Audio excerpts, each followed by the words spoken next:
How's it going, guys? Welcome to another edition of the Mutant XPerience podcast. This is episode 45, and tonight, my special guest, a true Third Strike, American Third Strike OG. We welcome to the show Arlieth Tralare from Tralare. Tralare. I was practicing too You were before so the close. show. At least I got the first name wrong after pronouncing your name wrong for the last 20 years. But we have to agree, right?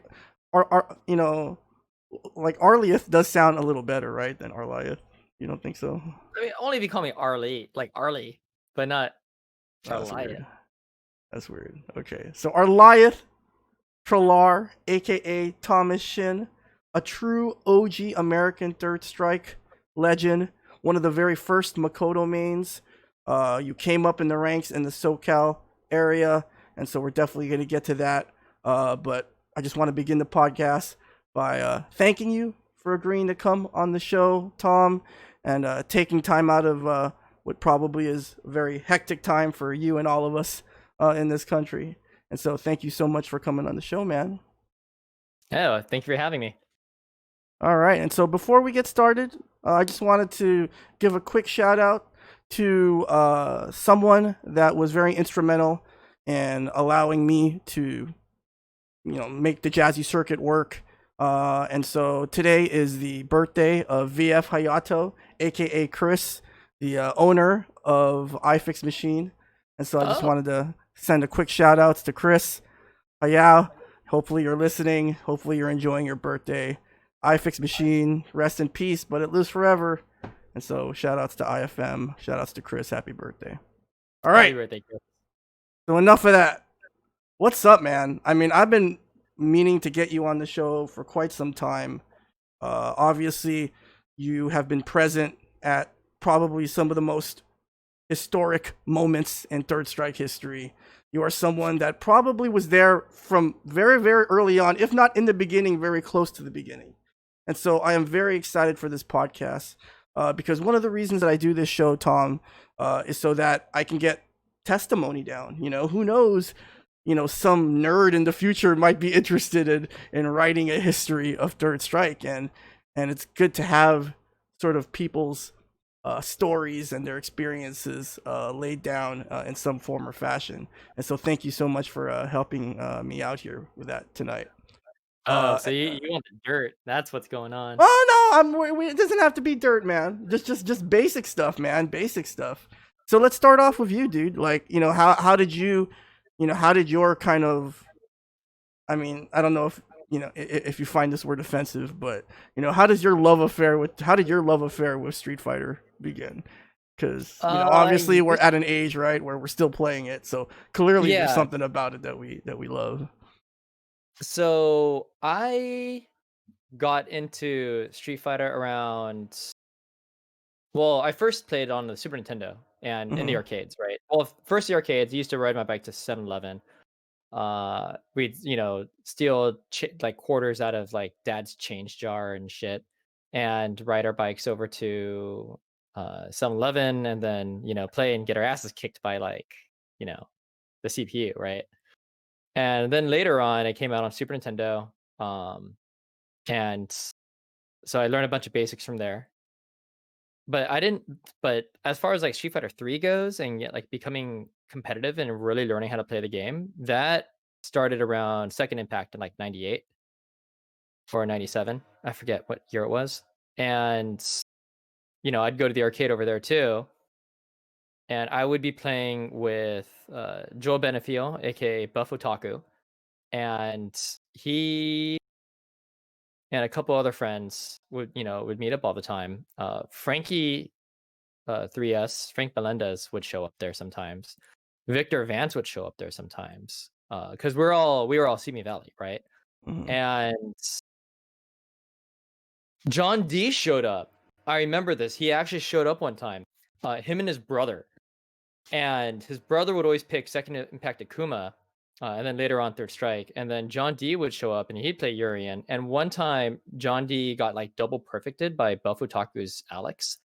And he was like, when he raged, he was like nonverbal, and he would just be like, "Ah," and he punched himself in the head so hard he knocked himself off of the stool, and then took that momentum and just like walked himself out of the arcade. Wow. That's Like, the stories begin. Arlieth. I like this. so yeah, those are my early days of playing Street Fighter 3. And then afterwards, that arcade closed down. We started going to Family Fun Arcade, and from Family Fun Arcade, we also heard about Southern Hills Golfland. So we would sometimes go down over to, Sugar, and that's where I met like the Shadow Lanes crew because they went down there, and then Alex Valle and all the other guys. So that's basically how it all started. It was like 2000, 2001. Hmm. Yeah. But it's really interesting because you were saying that core group, those names that are familiar to a lot of people that are familiar with Dirt Strike lore, guys like Buffataku, aka the founder of Bus Karate Dojo, right? No, no, no, John D. no. Rucker, That's or was King that? Rao. King Oh, King Rao's Rao, King arcade. Rao. Oh no, okay, so Joe Benningfield. Yeah, okay, I got you. And Yeah, then yeah, King yeah. Rao. Was King Rao around? King Rao was around in the Family Fun days. Okay. So, but it's funny Over at because like you're talking about Frankie, right? The original Frankie 3S. We got Yes. Joe Bedingfield. We got and then yourself. But how did what was the name of that arcade? I don't know if you had mentioned the name of Oh, that so arcade. so the name of the arcade in Simi Valley was, I think it was like Family Fun Zone Okay, so or it was Family Fun. another They both family started with fun. Family Fun. Wow. That was the really fucked up part.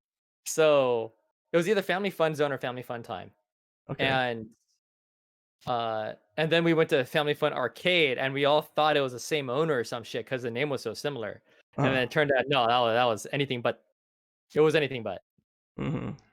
And they were both in Simi. Both Yeah. arcades were No, in no, no. Simi. Family Fun Arcade was in Granada Hills. Oh, Granada Hills, yeah, yeah. Yeah, But that was San and that. Fernando Valley. Okay, okay. But it's interesting because you were saying that it kind of started with Second Impact. You know. Yeah, it kind of did. Yeah. So did you play? I mean, obviously, I'm gonna assume that you played the original Street Fighter 3, or at least tried Barely. it. Yeah. Yeah, I tried a little bit. It was really janky. Second Yeah. Impact was way better. Yeah. When I first played Street Fighter 3 New Gen, that was the Mhm. same word that came to mind. It felt janky. It felt unpolished. It felt Yeah. choppy. It felt unfinished. And then Yeah, the Second animation was Impact. great, but everything Hmm. else was ass. Hmm. And so when Second Impact came out, that had a little bit of a healthier tournament scene. Did you enter? At that point, were you entering tournaments at all? No, there weren't any tournaments for Second Impact, and the game was broken as Hmm. shit anyways. Hmm. So, Okay. yeah, Yeah. that wasn't happening. All right. And We didn't so, even have, we never had I don't think we ever had a tournament at the Family Fun Zone. wow. So it was just strictly casuals there. Yeah, it was just casual. So Uh, just came over there, dumped our money in, and uh. that's it. I always ask a lot of guests this, but do you remember the first time you played Third Strike? I do, but do you remember? The first time I played Third Strike. Mhm. No. No, I did not. That's I how much remember of an early OG this man is. I remember early on, I picked Uh-huh. Yang because I picked Yang in Second Impact, Uh-huh. and then I tried fucking around with Ibuki for a little while, and then, Mhm. eventually I went to Makoto, but it Mhm. took a while. Mhm.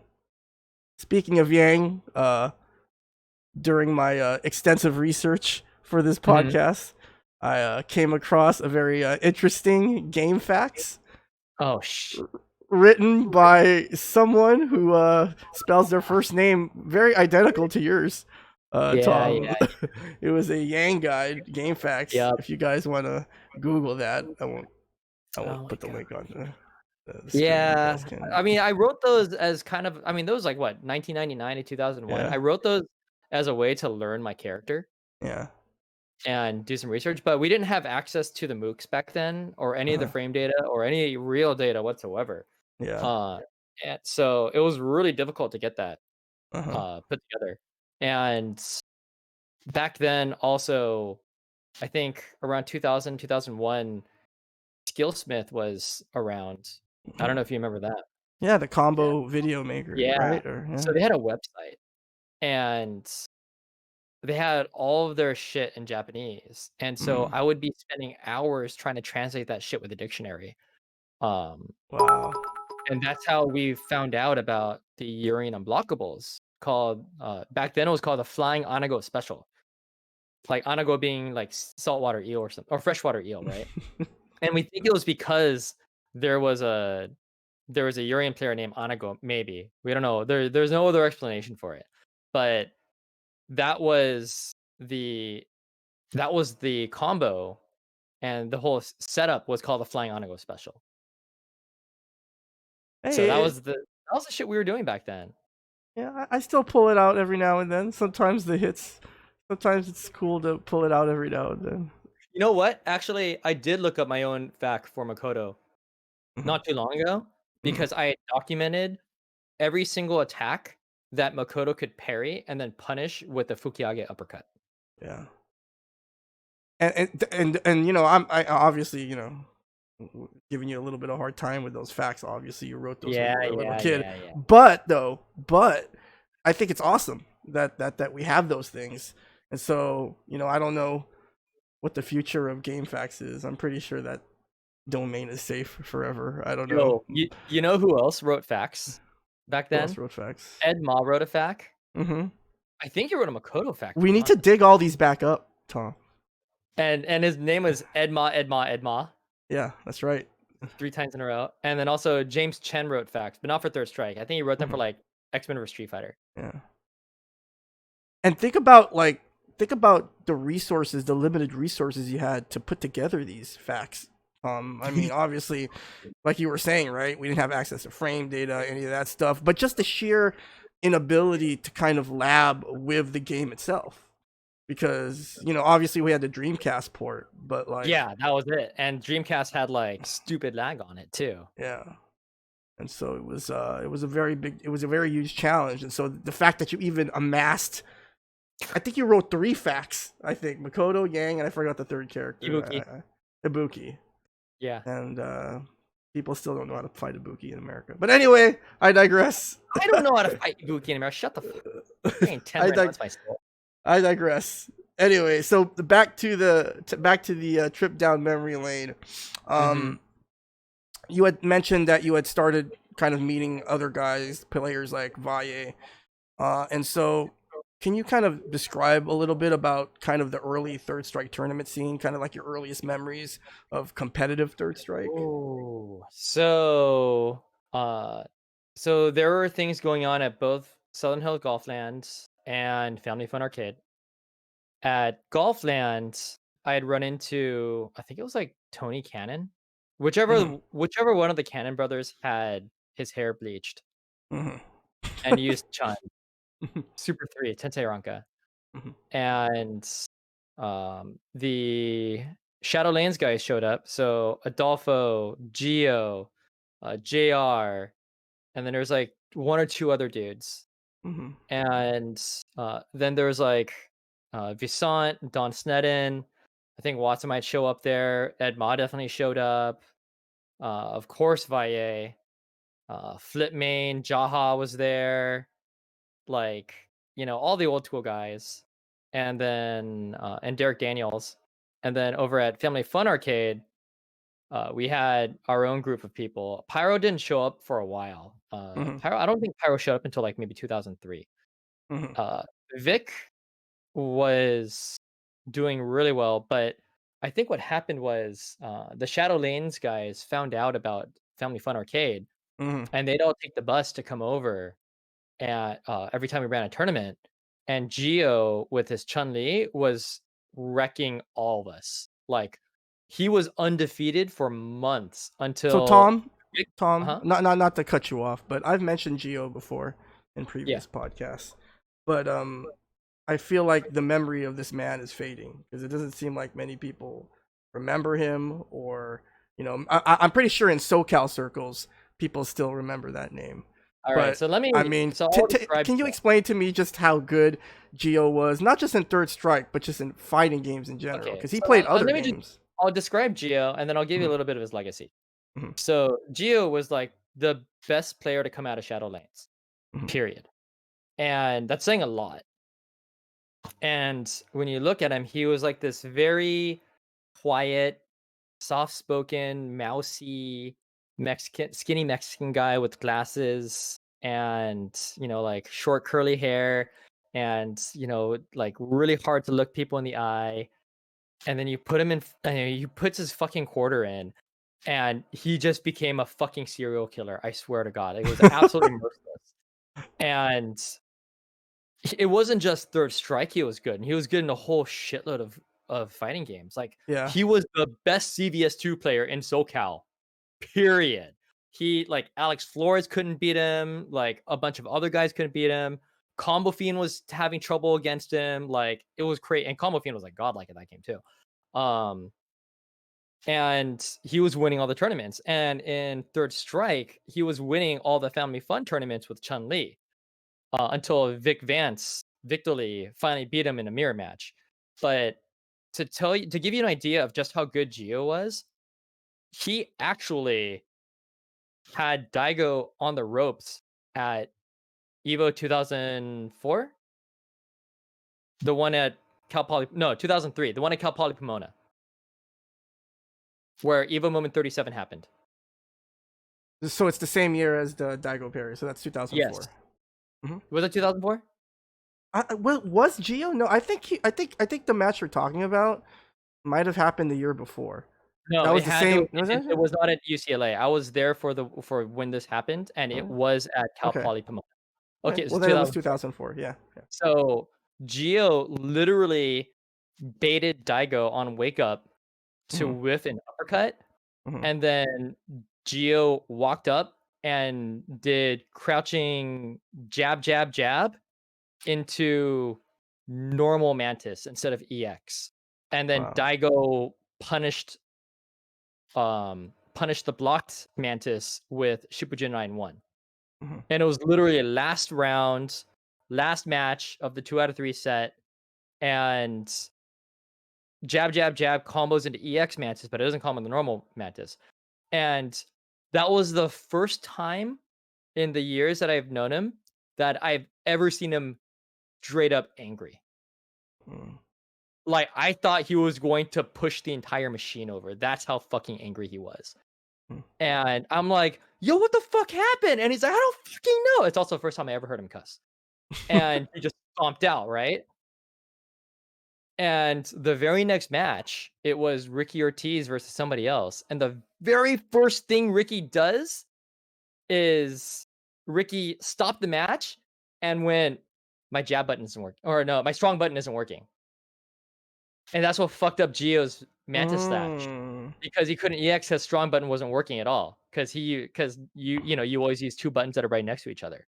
It wouldn't Mhm. occur to anybody to do jab and fierce. That makes no sense, right? So the strong button went out because Gio was pressing the button so hard he knocked the switch out. Oh. And Yep. if that did not happen, Evo Moment 37 would never have happened because That's Daigo true. would have gone to losers bracket, and he would not have met Justin in That's winners. some. That's on some Crisis on Isn't that Infinite crazy? Earths. Isn't that You fucking know, crazy? alternate timeline. Right? We have to go back in time and fix Geo stick. Oh my god. No, the time. No, no. I think it changed esports as we know it. I think it would. It was fate. It was fated Hmm. that Gio had to lose to Daigo, or Capcom Cup never would have happened. And it's, although many of us would have wanted Geo to continue participating in the FGC, shortly after that, it's sort of poetic that he just flat out disappeared, right? Like he Yeah. just Well, I stopped. mean, he was going to college Hmm. anyways, Hmm. and I think this loss to Daigo basically cemented it. Hmm. At that point, he's like, you know what? I should have won. I don't have the heart anymore. I got to concentrate on this other stuff. Hmm. I know I'm good. Maybe the best in SoCal. I'm done. Yeah. And we never heard from him again. Yeah. Just walked off into the sunset. That's right. Like Shane. So, but, I want to talk more about Evo later on in the podcast. But Sure. let's kind of rewind a little bit more to kind of family fun. And Mhm. so, would you say that there was, you know, a, a rivalry starting to develop between, some of the players in Southern Hills and the players in Family? Like, because I remember No, I remember not when I Southern Hill. first, well, not necessarily Southern Hills, but I guess I don't know. From what I OC? remember, it was always very competitive between, the, Watson, Valle, Don, and then, Paulie, and then the Family Fun guys, right? Yeah, well, part of Um, the problem is that Southern Hills Golf Land closed so early, mhm, and afterwards it kind of became, and they almost never came to Family. Like I maybe Alex Valle showed up to Family like once or twice that I remember. mhm, Right? It was really rare. So I never really felt it was a rivalry in that sense. mhm, Camelot guys would come over. You mhm. guys, you and who else? Um, the Oh, Urian player, Mr. Mr. Universe. Universe, Yeah, Mr. Universe UCI would come players, over. Team Control. Yeah, Shout outs, all of Team Control. your crew would come over. We had a rivalry with you guys. We had a Well, rivalry with. I don't know if I would call that a rivalry. You guys were so much better than us, but. No, you guys held your own, and we had a rivalry with Shadow Lanes. Uh-huh. That was probably the biggest rivalry. Mhm. Yeah. So. Oni Ramen asked, did Gio and Justin ever play? I don't know. I Mm, don't really think. No, Justin was in New York at the time, yeah. Yeah. and Gio and Justin never matched against each other at Evo, as far as I Mhm. remember. Mhm. So yeah, that answers that question. Mhm. So another group of players that I kind of remember, this is kind of before my day, and Mhm. before I came in. But one other group of Third Strike players in America that you guys interacted with early on was the Nebraska scene. Obviously, I'm talking a lot about the interactions on the Shoryuken forums and stuff, right? Yeah, Because that's kind of how we spoke. That's how we communicated. You know what I mean? yeah. So how did that kind of start? Like, because it's so interesting to me. It's like, okay, at a certain point in Third Strike history, the two hotspots, or the two spots that, kind of really started to kind of look like they were serious about the game, were SoCal, aka Family, and Nebraska. And so, how did that kind of come about? Like, when did you first start hearing about, hey, they play Third Strike over in Nebraska? Because Frankie and Pyro did go over there, right? Or it was just I don't Frankie. think so. Maybe Frankie Pretty did. I sure. don't remember Pyro Yeah, going over there.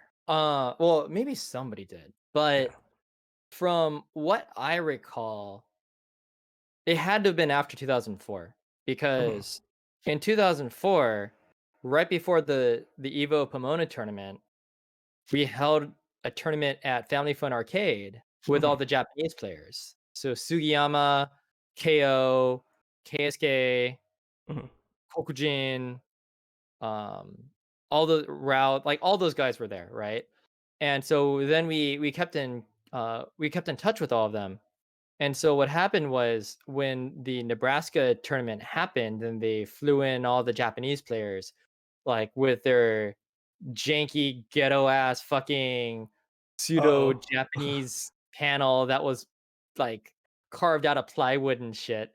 Like the Japanese players were showing us pictures about like just how like slapped together everything was, and like it was just Whoa, like whoa, it was whoa, whoa, terrible. whoa, whoa! Back up, because I am not familiar with this Well, story because here.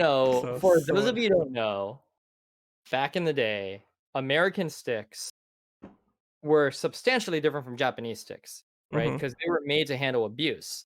Mm-hmm. And so we're talking. So on a normal Sanwa stick, I think we've got like a 1.25 pound spring, Mm-hmm. and very sensitive buttons that use Almiron switches, right? American sticks were either HAP or Wiko 360 sticks, which were laser guided and powered off a 5 volt with 5 pound springs, right? Like you could literally build up fucking deltoid muscles like playing that stick for hours, right? And I do not miss American sticks. Let's just no, say that. those I do things not were heavy miss as fuck. I do not miss American And cats. and the buttons were using cherry micro switches, and those required substantially more force to press down.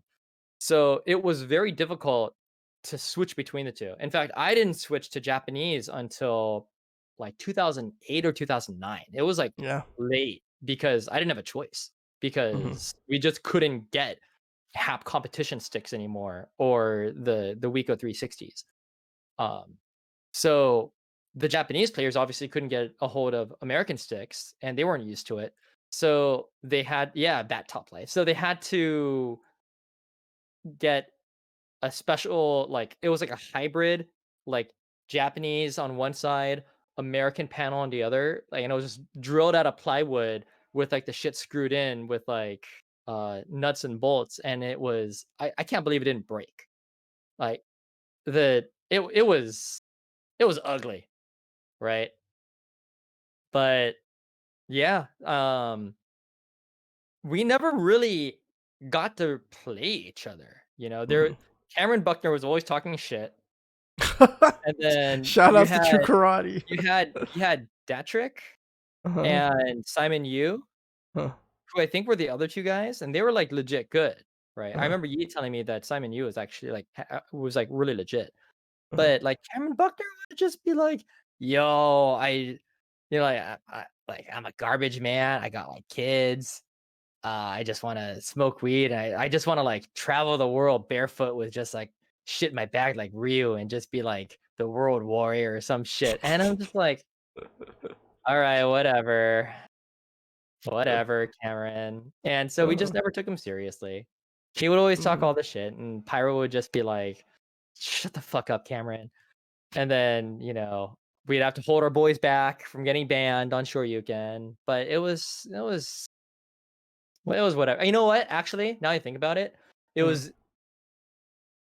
either Nebraska or Rhode Island that triggered the the Mongolians incident with Pyro. Yeah, I wanted to ask you about that because the whole Mongolian, I guess we could call it a trope. I guess it's a trope, right? It's a third strike trope, I guess. So, I mean, I think a lot of people know about it, but they don't really know the story behind it, and so, maybe you could. I don't know if it's safe for 2020 airwaves, but So, okay, I don't. I cannot remember if Nebraska ever had a Super Battle Opera qualifier or not. Okay. I do know that Kuni, the old Japanese Super Turbo Zangief player, he was like the manager for the Japanese players back then because Hmm. he spoke English because he used to work in America, like in San Diego or some shit, Yeah. like way back in the day. So his English was very fluent. And I think what happened was he hooked up with and eventually married Queen of Combat, Stacy, in Nebraska, and then moved there and ended up sort of like semi growing the third strike scene back over there. So they were starting to get like some legitimacy and some traction because Queen of Combat was like really, really good at like the organization of events and like she was on top of the shit, right? And I think on the East Coast between New York and Rhode Island or New Jersey, like 8 on the Break and stuff, they were getting their shit together too. And at some point, somebody got a a Super Battle Opera qualifier invite for whoever won at that tournament. It might have been Rhode Island. Tokyo Game Action? Was that what it was? Yeah.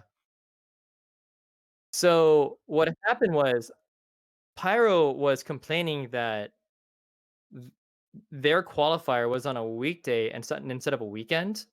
And the reason that it was held on a weekday was that on a weekend to hold the tournament there would have cost them revenue when they could have had on a weekday instead. And Pyro was like, "Yo, that's unfair for anybody that wants to fly out there because then it's not because like we have work and stuff and it's not fair for us to go out there. It's only going to be locals, right?"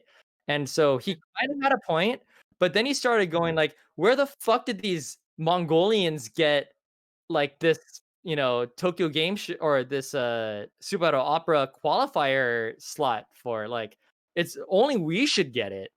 Like the rest of the US is Mongolia. Like, they're just Mongolians. Like, we're the true third strike of the US. And that's what ended up sparking the whole fucking thing, because at that point, it was Andy McGuire, I think. He PM'd me going like, "You need to handle your boy right now, or I'm going to get him banned from SBO."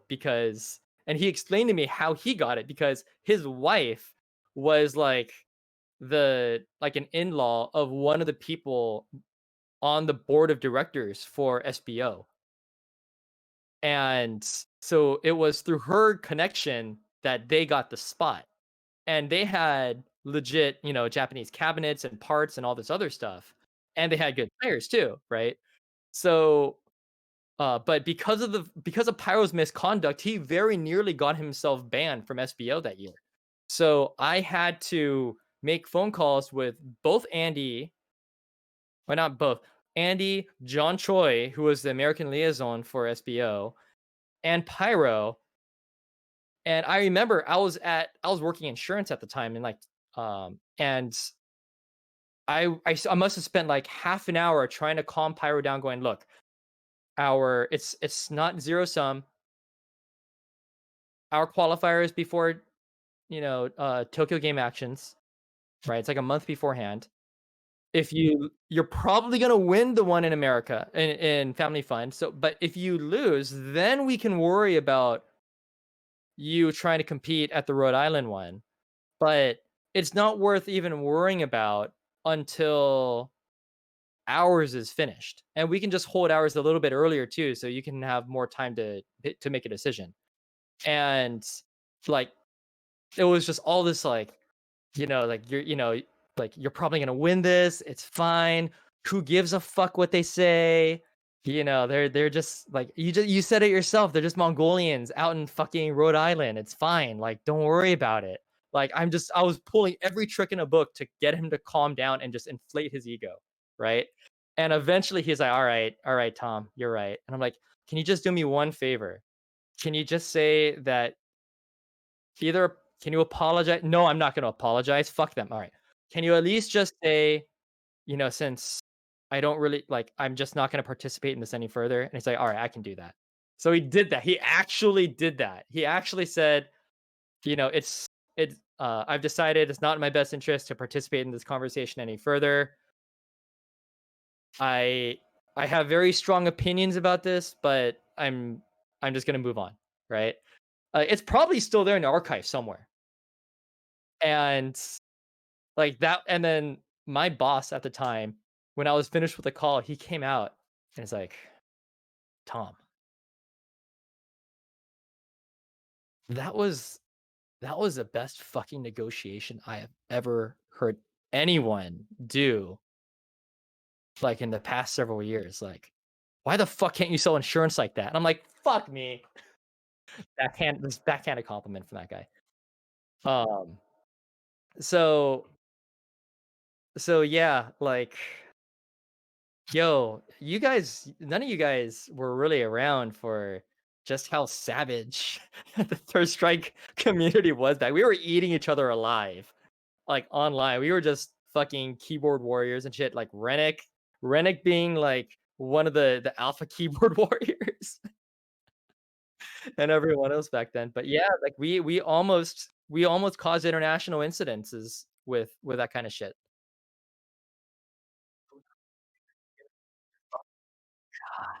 Yeah,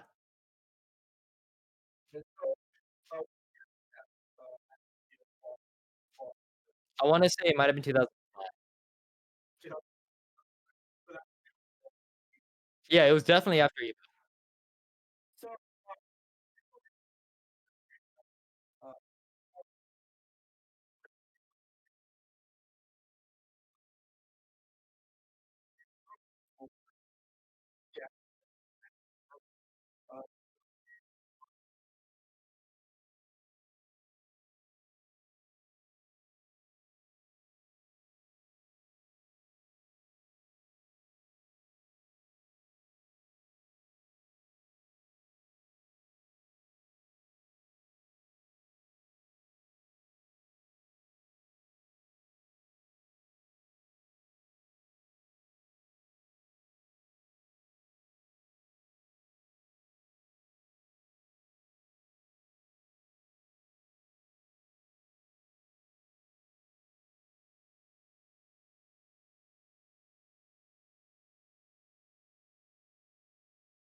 sure. Sorry, I had to remind you.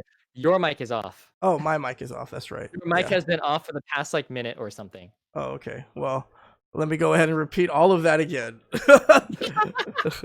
All right. So before we take a break, I wanted to go ahead and remind everyone to please vote for this week's matches for the Jazzy retrospective, quote unquote, tournament. And so, as I was saying, while my mic was mute, on Tuesday, August 25th, on a special edition of Vankabot's Bruise Day Tuesday, twitch.tv/Vankabot, we're going to be running a Jazzy Circuit retrospective. Did you know, Tom, that on August 25th, 2018, the Scrub Series guys from La Crosse, Wisconsin ran the first ever Jazzy Circuit tournament? No, At I their did not know event, that. Paradigm Didn't even Grand know it was Prix. Wisconsin. Wow. Yeah. And so they ran the very first Jazzy Circuit tournament.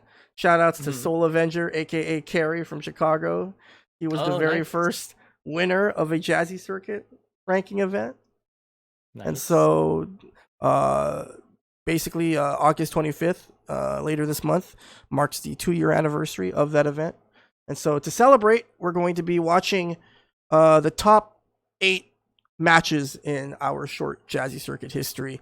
And so the last few weeks, what we've been doing is that we've been giving you guys the opportunity to vote for which matches you think should advance in this retrospective. And so remember, we're going to be streaming the top 8 matches, restreaming, excuse me, the top 8 matches on that broadcast. And so I'm just taking a quick look at the bracket so far. For those of you who want to check out the bracket, you can just go to challenge.com/JazzyRetro2020. Included in the link is also the link to this week's voting. So if you just click on this link right here, you can go ahead and vote for which matches you think should advance in the tournament. And we have links so that you could watch the matches before you vote. And so this week is the last week for round 1 voting. And so you have some pretty tough choices this week.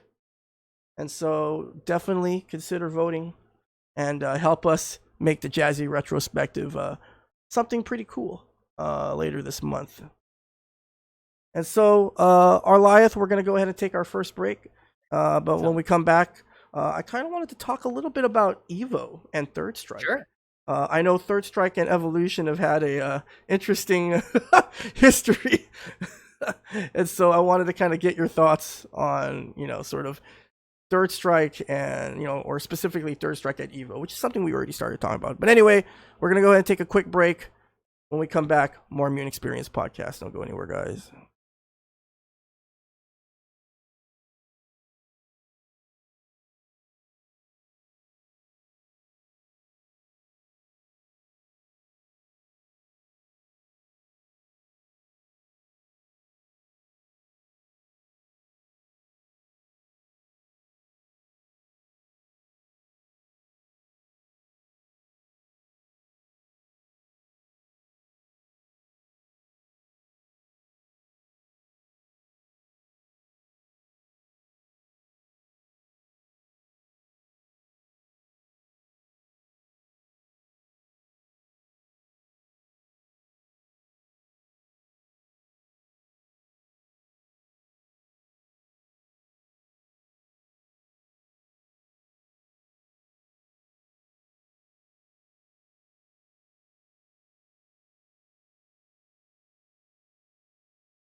How's it going, guys?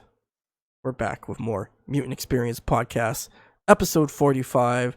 Special guest, a true American Third Strike Makoto OG. We have Arlieth Tralare, aka Thomas Shin, on the show tonight.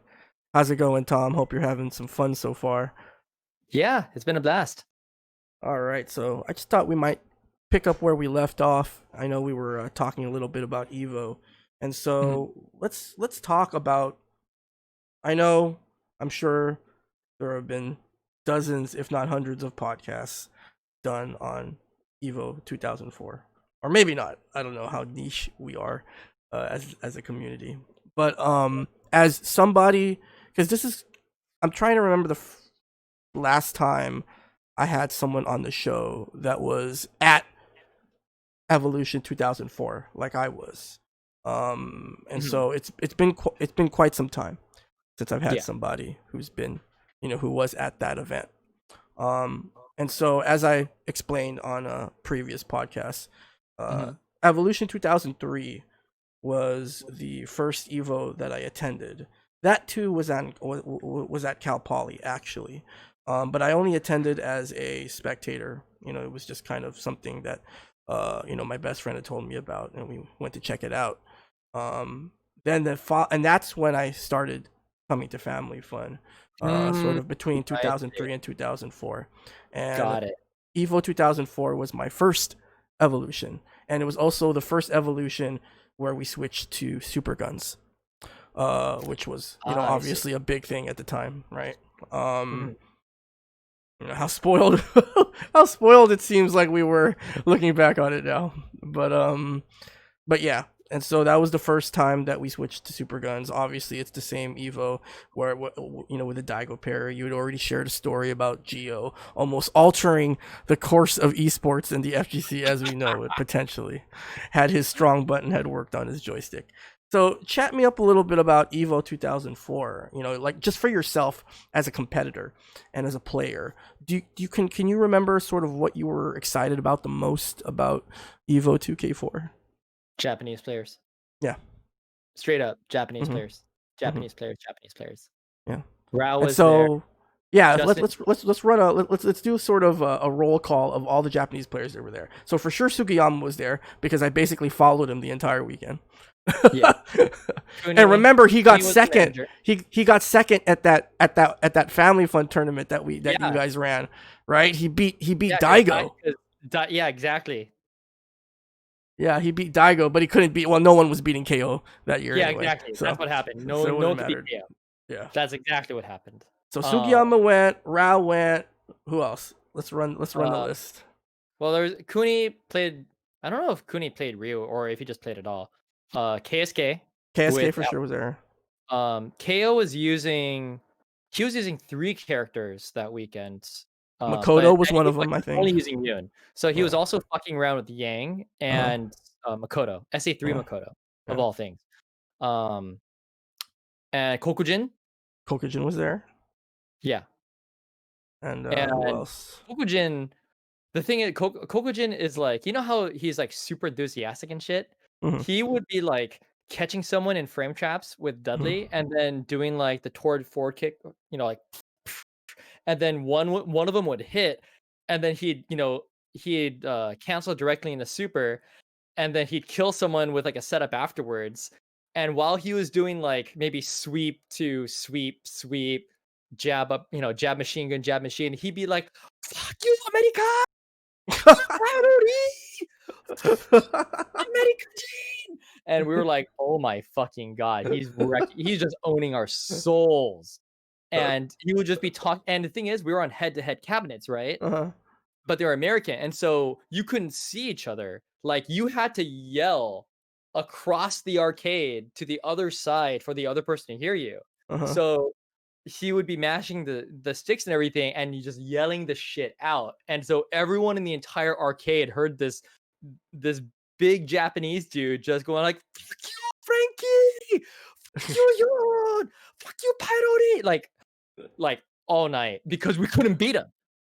That was the problem. All the Japanese were on one side and the Americans were on the other because Americans didn't want to fight each other. We were here to fight the Japanese, right? But Mhm. he was not losing.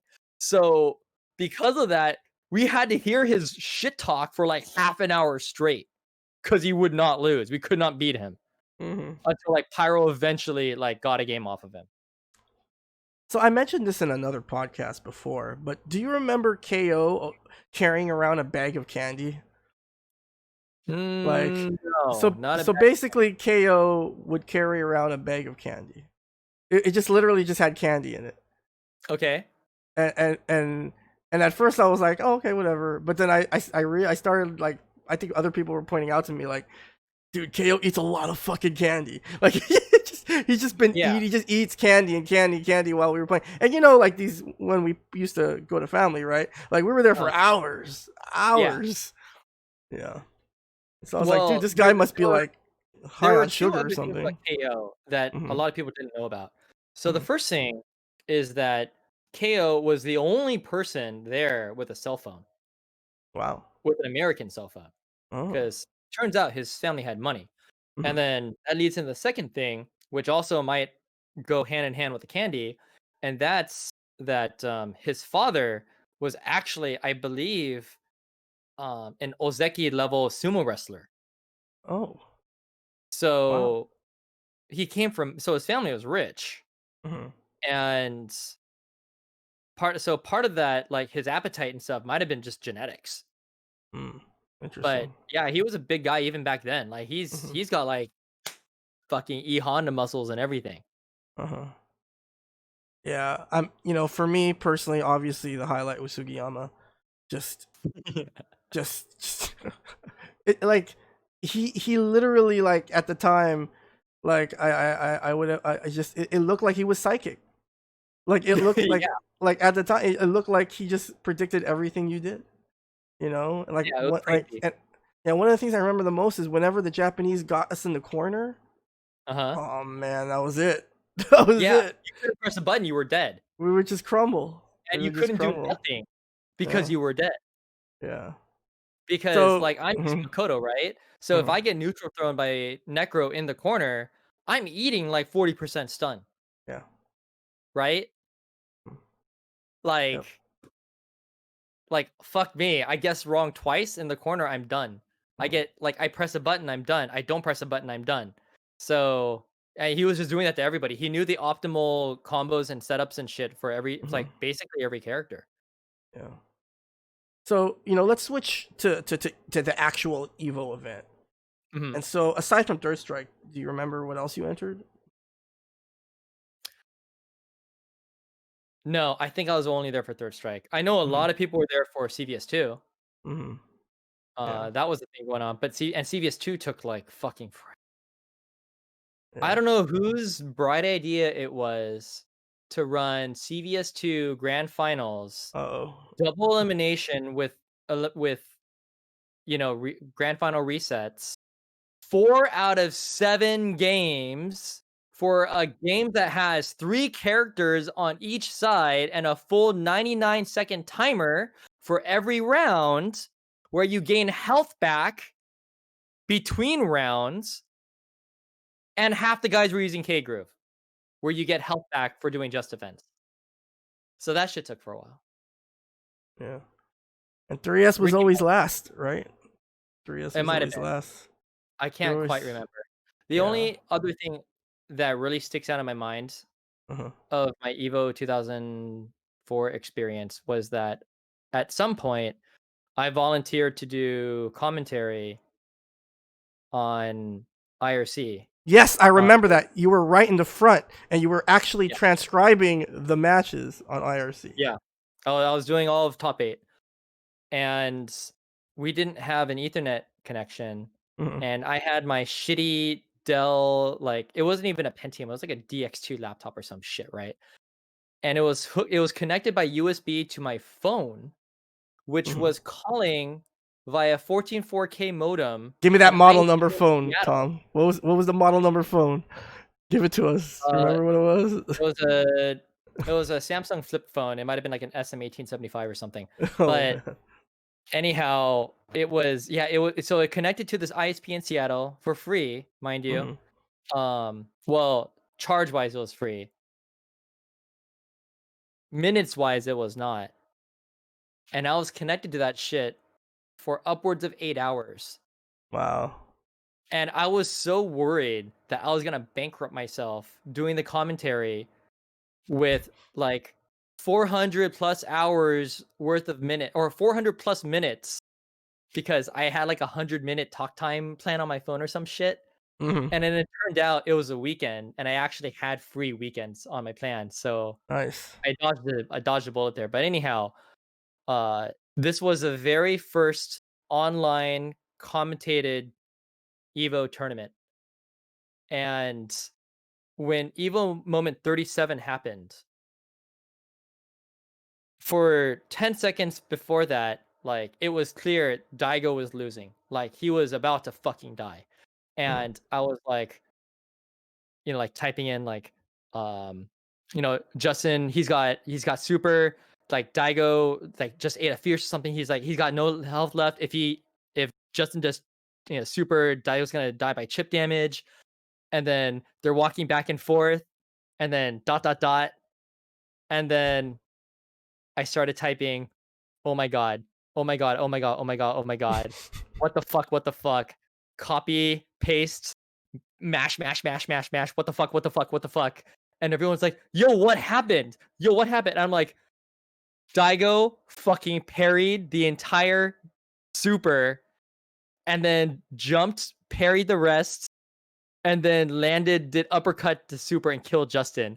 And then chat scrolled down for so long afterwards with the reactions that I couldn't type anything else until the middle of the next match because it didn't close the set out. Wow. It went to the next game Mm-hmm. and I couldn't react. I was that shell shocked. I didn't even Yeah. know that there was live like camera footage going on either. Mm-hmm. Yeah, It I was think there were a couple angles. I think there were a couple cameras. I'm not quite sure. yeah, like Yeah. I didn't realize. I was just like, what the fuck? All I remember was that James Chen was like losing his shit. Mm-hmm. Yeah. It was. I don't know what it was. I don't know what it was. But even having played the game for only a year, under a couple of years at the time, Hmm. for some reason, when you start really kind of immersing yourself in Third Strike, it doesn't take long for you to start watching Third Strike matches differently than you used to before. And Okay. so, when I remember watching, that set between Justin and Daigo, I just, not to say I'm psychic or anything, but maybe you felt it too, or maybe you were too busy, obviously, doing the IRC thing. But like, there was just this feeling, this like deep seated feeling, like Justin's gonna fuck this up. Like something's gonna Let's go, happen here. Justin! Like, you know what I mean? Like Daigo's not gonna lose. He's gonna make a comeback somehow. I don't know It why. was me. I don't know. He had plot armor. That was a problem. Yeah. He had plot armor. Yeah. Wow. But the thing is, and I think I don't remember which podcast I talked about this before, maybe Hmm. a recent one. But what a lot of people also don't remember about Evo 2K4, probably because of how hyped the Daigo Parry was just how Yeah. dominant KO was. I mean, we talked about it earlier. Yeah. No one was touching KO that year. No one was touching KO. No way. No Genagent, one yo. was. Even back then, we did not have any answers to Genagent except for Grand Chen. Finals wasn't even close, I don't think. Yeah. I don't think it was There close. I might have think been a moment. I think there might have been a moment where a Genagent shoulder collided with the reversal of Shippuden. yeah, I think they traded. I They think traded, yeah, and then KO recovered mentally first, and then got another opening or something. yeah, that GameStop trade. It's Yeah, rough. seriously. Like, And, whose idea was it to give Genagent super level priority? Like, what the mhm. fuck? Well, since we're on the topic of characters, Tom, you were probably one of the very first Makoto mains, at least in SoCal. At least a player that took like the game really seriously. It was Um, me and Kenai. yeah. And And so, but you had started had you but I think you had started playing before Ken well, the thing slightly. is that but the first time I met Ken, um, I don't think I was using Makoto back then, and I'm pretty or sure I you might have were, been but dabbling, uh but he went by Polish Boy at the time on hmm IRC, I believe. hmm And what happened was he was the very first person I ever met that did dash jab to hmm Karakusa to, hmm and I was just like, "Why would you do that? hmm Isn't it just faster to just dash up and grab?" hmm And he's like, "Well, what if they try to jump away? Like the jab stops them from jumping." And then your And I'm mind like just automatically blew up, right? Like, wow. I'm like, "I guess." I was skeptical. Right? It was the first time I ever saw that technique, and I was very Uh-huh. skeptical. I was like, "Okay, yeah, we'll see." And then I started doing that Family Fun just because I was curious, and Uh-huh. it worked. And I'm like, Yeah. "Oh, what is this tech? Dash, Uh-huh. jab, command grab? Like this was Uh-huh. advanced tech to us." Uh-huh. Yeah. I mean, I know I want to talk a little bit about the current state of Third Strike in the next segment, but I mean that was the really cool thing about learning the game, at least back in our time, right, Tom?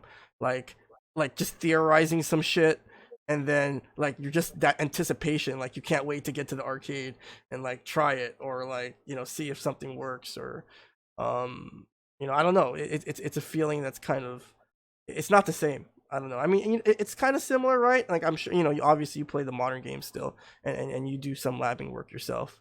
But kind of like that experience you described Yeah, I know what is you mean. kind of So, okay, so when did Shoryuken open up? Like 2000, right? I don't know. Yeah, Like I I believe said, it was like yeah, 2000. yeah. So it was shortly after, like around like the B5 tournament, I want to Mhm, say. mhm, So what happened was we there are character specific forums, right?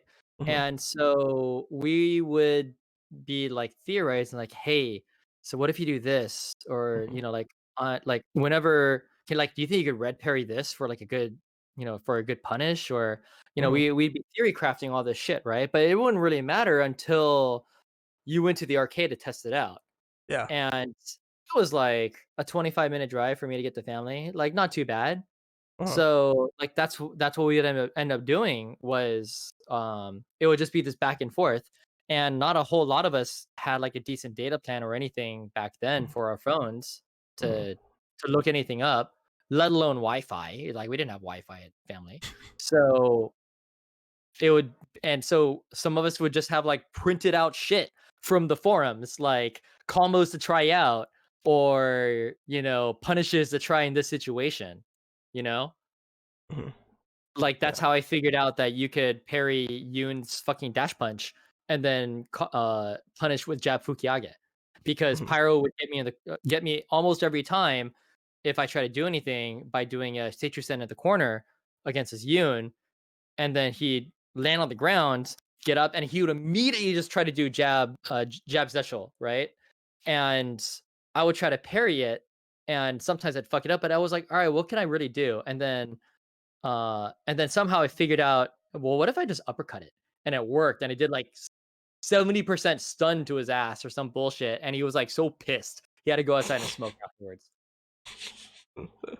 So let's So, talk a little bit about Makoto. So, um, what is it about the character? I know you didn't start with her, but mhm, sort of why did it just kind of end up? Because when I first went to family, mhm.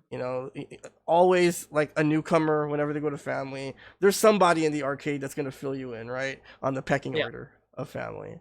And so, when I first went to family, immediately, your name was one of the names mentioned. Like, yeah, he has a really sick Makoto, or whatever. Okay.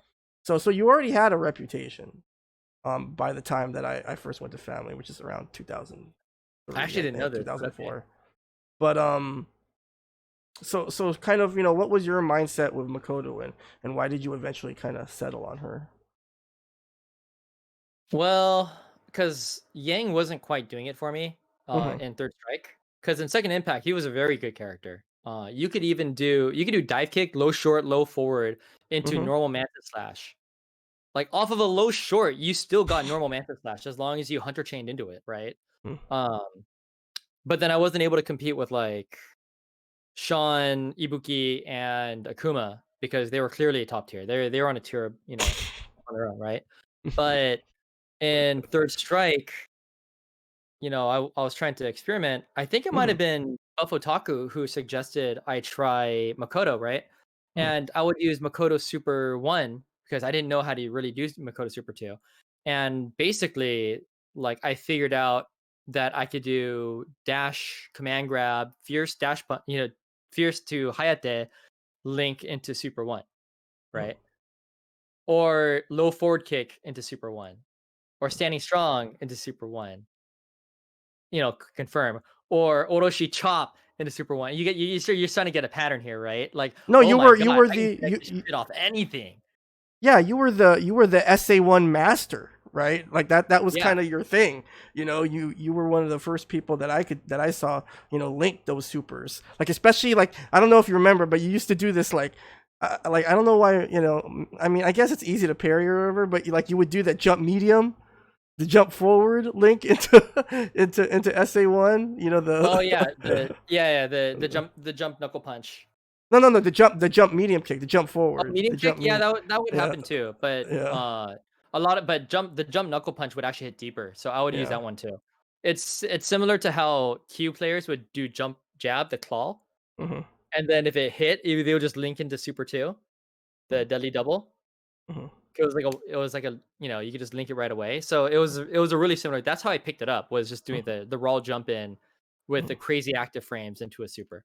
Mhm. Um yeah, I didn't Another use another signature move I remember that you used to like to do back in the day was the I think it's toward roundhouse. I think it's the kind of the when she does the the little fake walk. pirouette. Yeah. No, she does like she spins towards you. Oh, it's forward medium kick. Yeah, Toward the medium. forward medium kick into, you could do Karaksa, or you could do, or you used to, the one where she kind of like spins at you, sort of like a Okay. fake, Okay, like the, okay, okay. You're confusing two moves then. So if she does a toward medium kick, it's like a headshot kick. yeah, And that's then not it. she Toward could roundhouse, I think, is what I'm Yeah, talking but so about. you're thinking of roundhouse. So the Yeah. the the step sweep kick with roundhouse, if you Yes. hold the Yes. button, she fakes it, right? Mhm. So what I was doing was I was doing fake. I was just doing like the normal sweep and then Mhm. hold heavy kick into the fake sweep where you just get a karaksa afterwards, right? Mhm. And then once people's minds were made up where they didn't want to deal with this shit anymore, they would just try to like uppercut me or something, and then I would start doing fake walk into negative edge super with super Mhm. 2 because you're holding roundhouse kick, right? The whole time. So if you just do two quarter circles forward and then let go of the button, you got a negative edge super full screen. So, but I didn't really use super 2 until I came back from SBO Mhm. in Yeah. 2005. Like I did like it wasn't really my main super until way later because um at Shinjuku Mall, which was an arcade that closed down a long time ago, after SBO itself, apparently this was like hidden tech amongst all the Japanese players. And from what I remember, Boss, BOSS, he was the one who discovered the initial tech or something. But I was taught by a Makoto player whose name he called himself Mr. Shu Mr. or Shu. something, right? And I think he might have played like Elena or something, but he was very and his English was like not there, and my Japanese was also not there, so we were like miming this shit out, right? And then he was telling me like, the car cancel roundhouse kick into uppercut after the launch of Abare Tosanami, and then dash to the other side and do jab uppercut, right? Jab fukiage. And the whole time I was there in Japan, I couldn't pull it off, Mhm. right? And it wasn't until I returned back to America that, and I was talking with Ken I about this. I'm like, hey, so they're telling me that this works, right? But but we don't know what characters it works on. And I think part of the problem is I was trying to do it against his Elena, and it doesn't work on Elena like that, Mhm. right?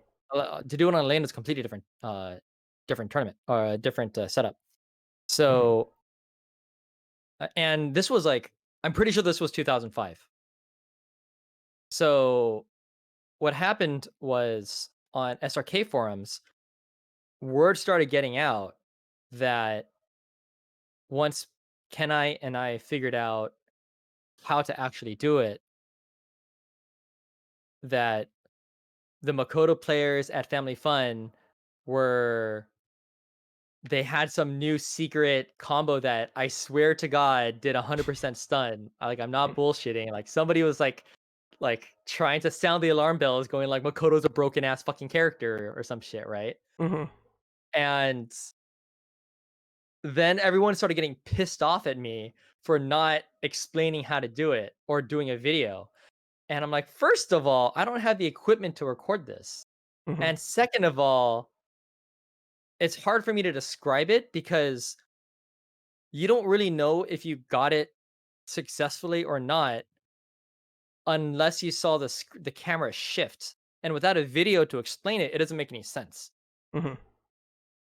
because the car cancel causes the screen to like shift. I think like 10 or 15 pixels. It's actually kind of obvious once you learn how to look for it, right? Mhm. Um, and if the screen doesn't shift, then you fucked up on the Kara.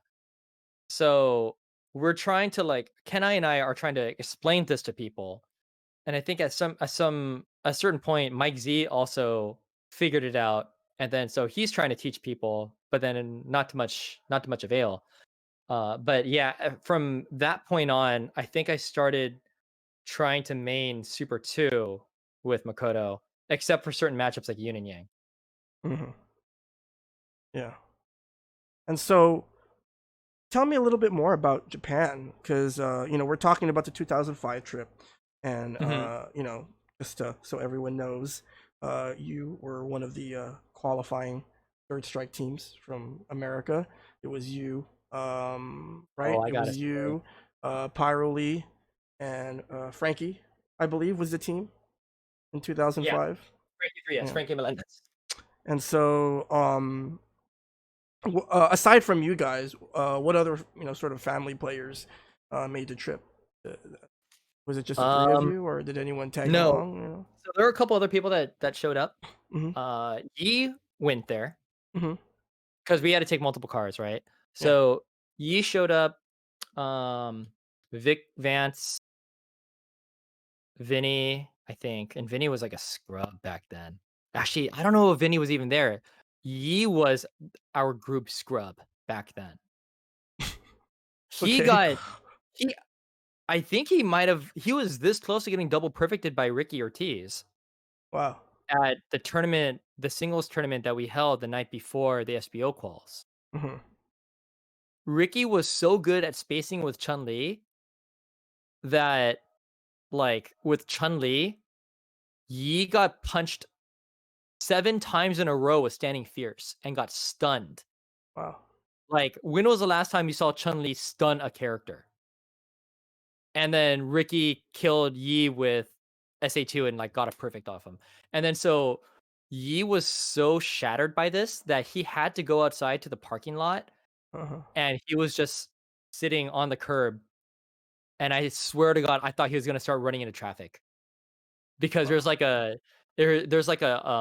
a 6 lane street like in front of Southern Hills Golfland. Or not Southern Hills, Sunnyvale Golfland. And Uh-huh. like I swear to God, he was just like, Uh, I'm horrible. I suck. Like, why do I play this game? mm, Like, why did I come here? Tom, why did I come here? I should just run into traffic. And mm, like I had to like talk like I think a bunch of us had to talk him out of just like losing all hope, right? So that was our first night in Sunnyvale the day before the tournament or some shit. mm. Um, but me, Pyro, and Frankie drove up in my car to Sunnyvale Golfland. Where that was the site of the SBO 2005 qualifier. Yes. So that was the first American SBO qualifiers that were ever held, Mhm. and John Choi was running the whole thing. And That was my first and uh, only time going to Sunnyvale, by the way. I oh was there really? too. Yeah, I Okay. recorded some videos, some matches. I think I remember. So Pyro was like so we were taking shifts driving. Mhm. Um, I drove most of the way up, and Pyro and Frankie were blazing in my car and hotboxing. Frankie brought like You mean figuratively, right? Like, or do you mean it's like? legal. I mean, now it's legal, but No, I'm just anyhow, messing with you. I'm just like messing with he had like those strawberry cigarillos, you. Okay. or the Swisher Sweets, and then he would like unwrap them and then like basically make like a strawberry flavored blunt. And he Mhm. had a roar, like his fucking big ass roar bong with him and everything else, right? So this is all in my car. Mhm. We stopped by Denny's at some point. We got really hungry, Mhm. obviously, and we ate at Denny's for a while. It was breakfast food. It was like 6 a.m. The sun was rising. I got the itis. I passed out in the back of my car. Mhm. Frankie was in the passenger seat, and Pyro is driving. So this Mhm. becomes important. About, I want to say half an hour later, I wake up to the sound of my car tires hitting gravel. And I'm like, what the fuck? And Pyro said, we're getting pulled over. I'm like, what? By who? It's like, by the cops. We were getting pulled over by the fucking cops.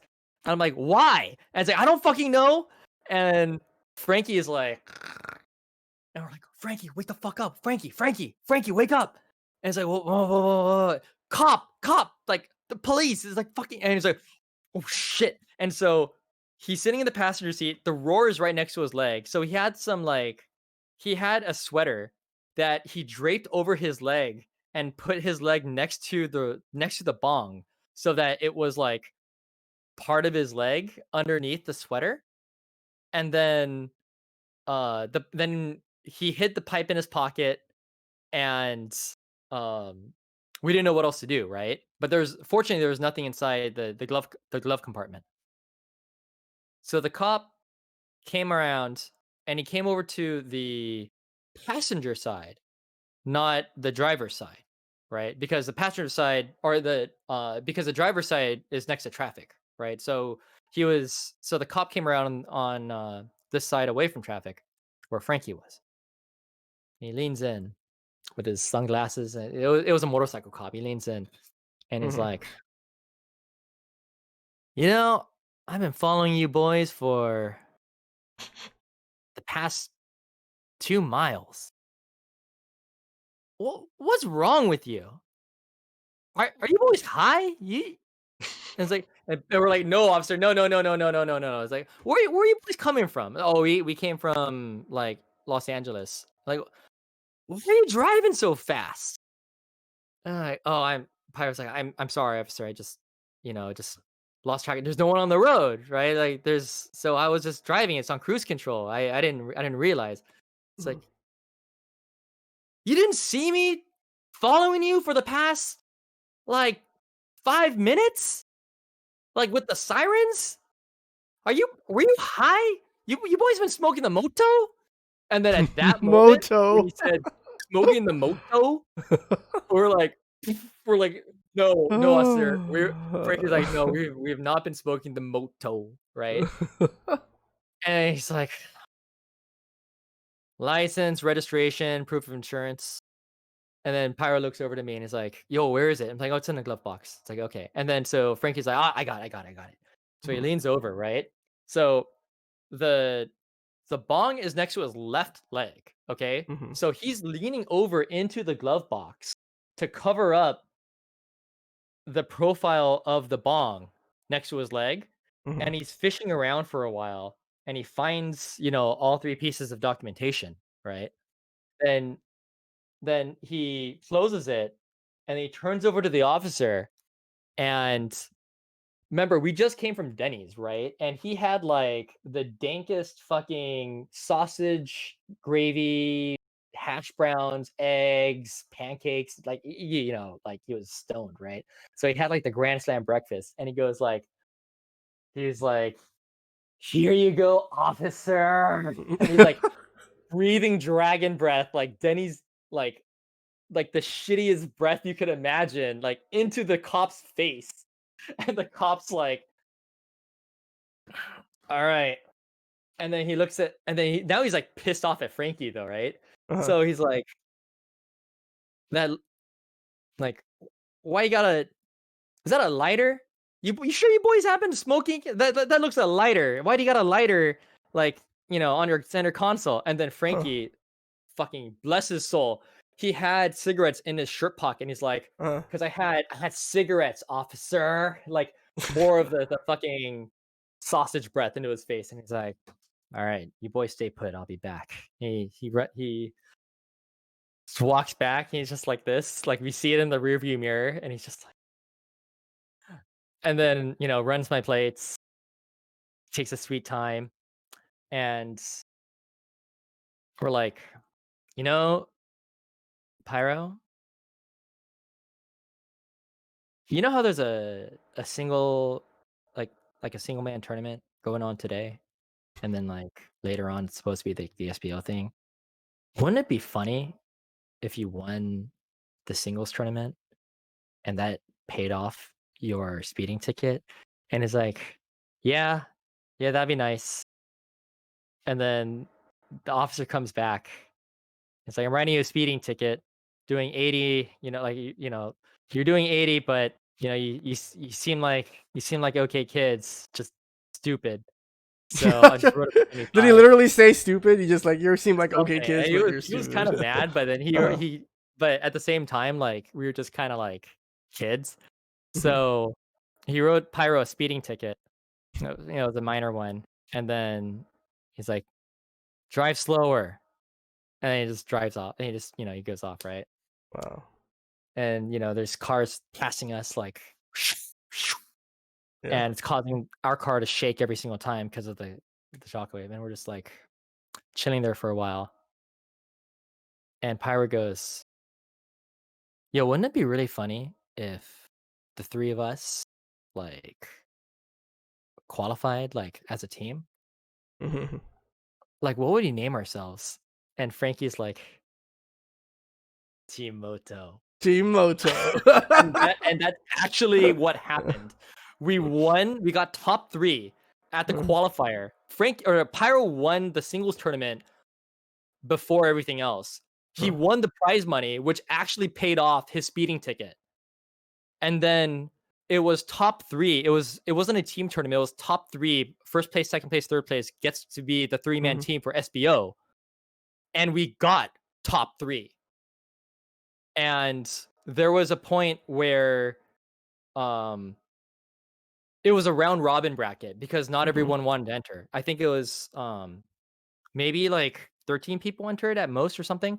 So anyhow, it ended up where it was like a 3-way tie or some weird bullshit happened between Mhm. me, Frankie, and Hung B. And Mhm. so Hung B had beaten Frankie. I beat Hung B. Mhm.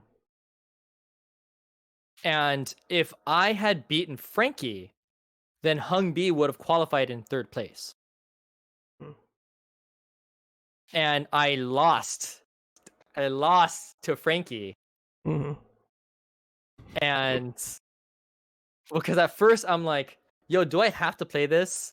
Because I knew that if I lost, then Frankie would win by default, and then I Mhm. would be 3rd place and Frankie would be 2nd.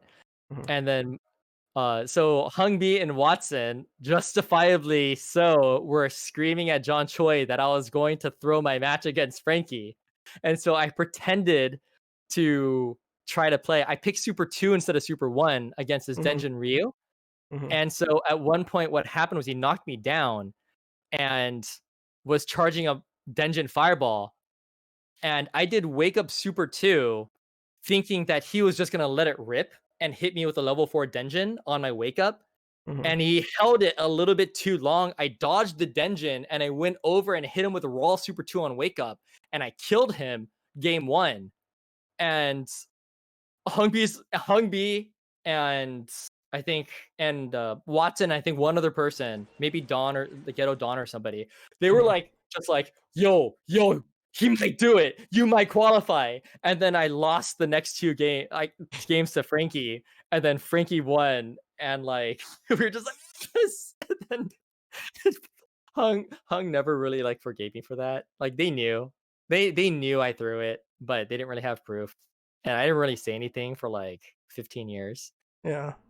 Well, But that's how we ended up going to SBO as uh, the first American Third Strike team together. yeah. And I'll be honest, if I didn't do that, Mm-hmm. Denjin Ryu would never have taken off in Japan. Because when we went to Japan, Frankie ended up, well, first off, Frankie met up with us a little later because he fucked up with his plane ticket. I had to buy a plane ticket for him or some shit, right? So he came by a couple days later, and yeah, it's my fault. And so he came by a couple days later and finds his way to Shinjuku Mall. Mm-hmm. And so the cabinets that they were using back then were Versus City cabinets. We didn't have those in America. We had like head-to-head linked Astro Cities, right? But these Versus Cities are fused together as a single unit, right? Which was more efficient. The head-to-head part, that was all networked in and everything, right? Also, keep in mind, remember how I told you about how American sticks have like 4 or 5 pound springs? Like they're really heavy. Yeah. And Frankie had never played on Japanese sticks. Yeah. Ever. All right. So what happened was he went to the money changer. He got some 50 yen coins and stuff. He started playing. He was playing, I think it was some Chun-Li player or something, right? Mm-hmm. And he did parry, crouch fierce into roundhouse tatsumaki, corner carry all the way to the other side of this to the edge of the stage, and then did fireball, cancel to Denjin, right? And he's like charging so hard, so fast, like a burly, stoned Mexican out of the valley, out of Camarillo or some shit, like with just like that. He was like churning butter, like on a stick that should have been handled with the utmost delicate care, right? Because this is where sound was. Mm-hmm. So obviously, this force has to go somewhere, and this force transferred to the entire cabinet. Mm-hmm.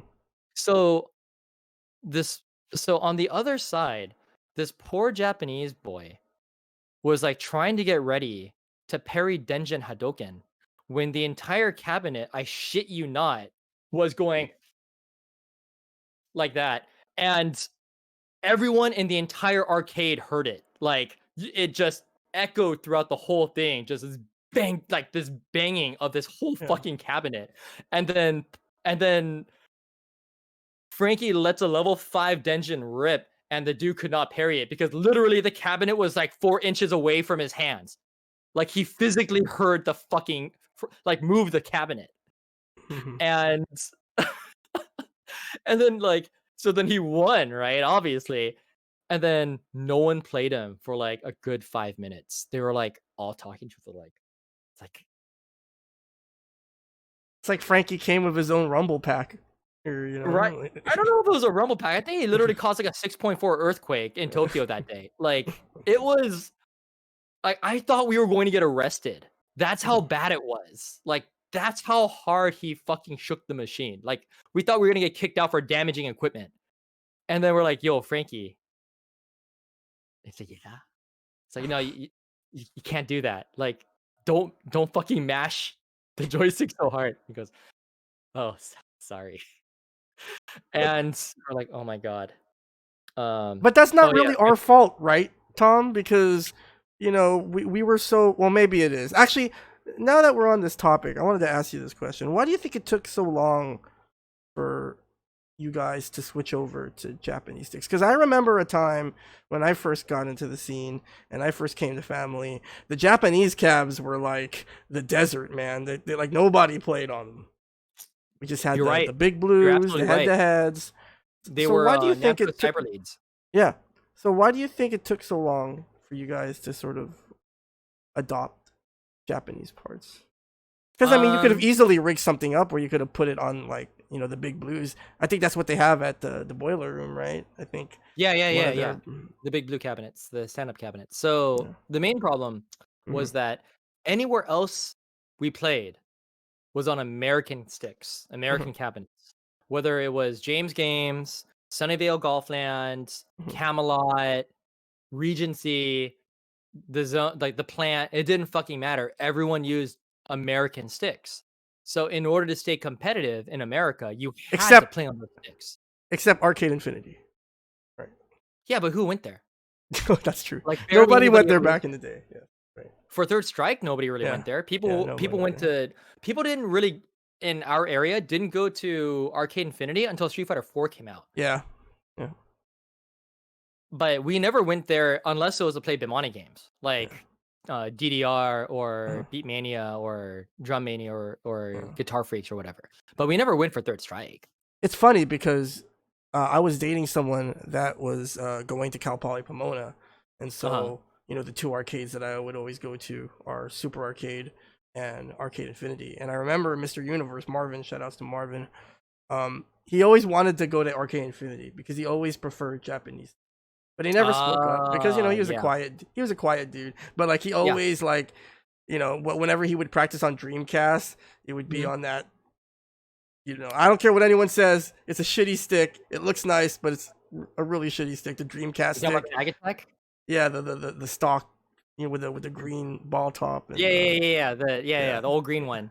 It was yeah, gray yeah, with green buttons and a ball top. yeah, Yeah, I yeah, remember that. yeah. I think that stick is a Yeah, that little thing was a piece of overrated. shit. Yeah, it's a piece of shit. I think. Anyway, so like Marvin always preferred Japanese sticks, so he'd always try to get me to go to Arcade Infinity, and I would always tell him, "Man, no one goes there though, right? No one plays there. Everyone plays at Super." But Super was on I think it was on a showcase at the time. Yeah, But yeah. yeah, You're doing showcases. yeah. So it was always very interesting thinking back on that time and just how it like sort of why it took so long for us to just kind of adjust. And I think you're right. It's because everyone else played on American sticks. Yeah. Because there was still, it's not like again, it's something that's very difficult for people that didn't grow up in our generation of the FGC can understand. But like you still had to win. You know what I mean? You still had to Yeah. perform. You couldn't look like a scrub, and so Yeah, and a bunch you of us had know, matchsticks too yeah. from that fucking apartment building run by, and it was like you go over there and there was like some old Vietnamese lady that was like soldering the shit. Or it was in a trailer or some shit. Yeah. Any shout outs to Mass Systems. I think it was at a car garage at some point. I think they set up shop in some car garage. They were sharing space with some other We didn't know how to company. mod shit back then. We were barbarians. Mod stuff. Oh my Sheesh. Yeesh. Man, mod sticks, perfect 360s, oh apps. my god. Yeah. So, what else did you kind of take away from that Japan trip? Because, was that your first time in Japan? 2005? It was. It was. So a couple other things I took away. So the first thing is I found out that people were not really used to American style play at all. Hmm. And by I American style, you actually mean what? Like, how would you define at that time what um American style was Russia at shit that down. time? Hmm. So which in Japanese would be abare, right? Because Yeah. abare and there's moralist. Uh-huh. So moralist being like the clean play, like good spacing and stuff like that. Abare is like fucking take initiative, keep the Hmm. tempo, keep the momentum going and stuff, right? So which was very indicative of especially West Coast play, American play, because East Coast was arguably much more I guess circumspect about how they approach neutral. Like Justin, because Justin was still East Coast back then, right? And so everyone had to deal with turtle style zoning and proper footsies. So um what happened was I like the three of us ended up taking a lot of games off of people in Japan. Pyro double perfected someone with his Yoon. Mhm. It was a Ryu player, and promptly got an ashtray thrown at his head at the Wow. arcade. Like Damn. literally, it was like when what was it? Those predator discs that just like chop people's heads off. Like you just The toss them. razors. Like that thing The was just like it was like a razors. deadly frisbee that like bounced right off of his head and left him like like covered in ashes. And fucking and it's like, yo, what the fuck? Like after he got the double perfect on this Ryu player at Shinjuku Moor. And I got an 8-win streak on Sugiyama. And Sugiyama came up to me and it's like shakes my hand, both hands, like, wow, you are very, very, very, very strong. Wow. And I'm like, oh, thanks. And I'm like, I'm all like patting myself in the back. I'm like, oh, okay, I'm not bad, right?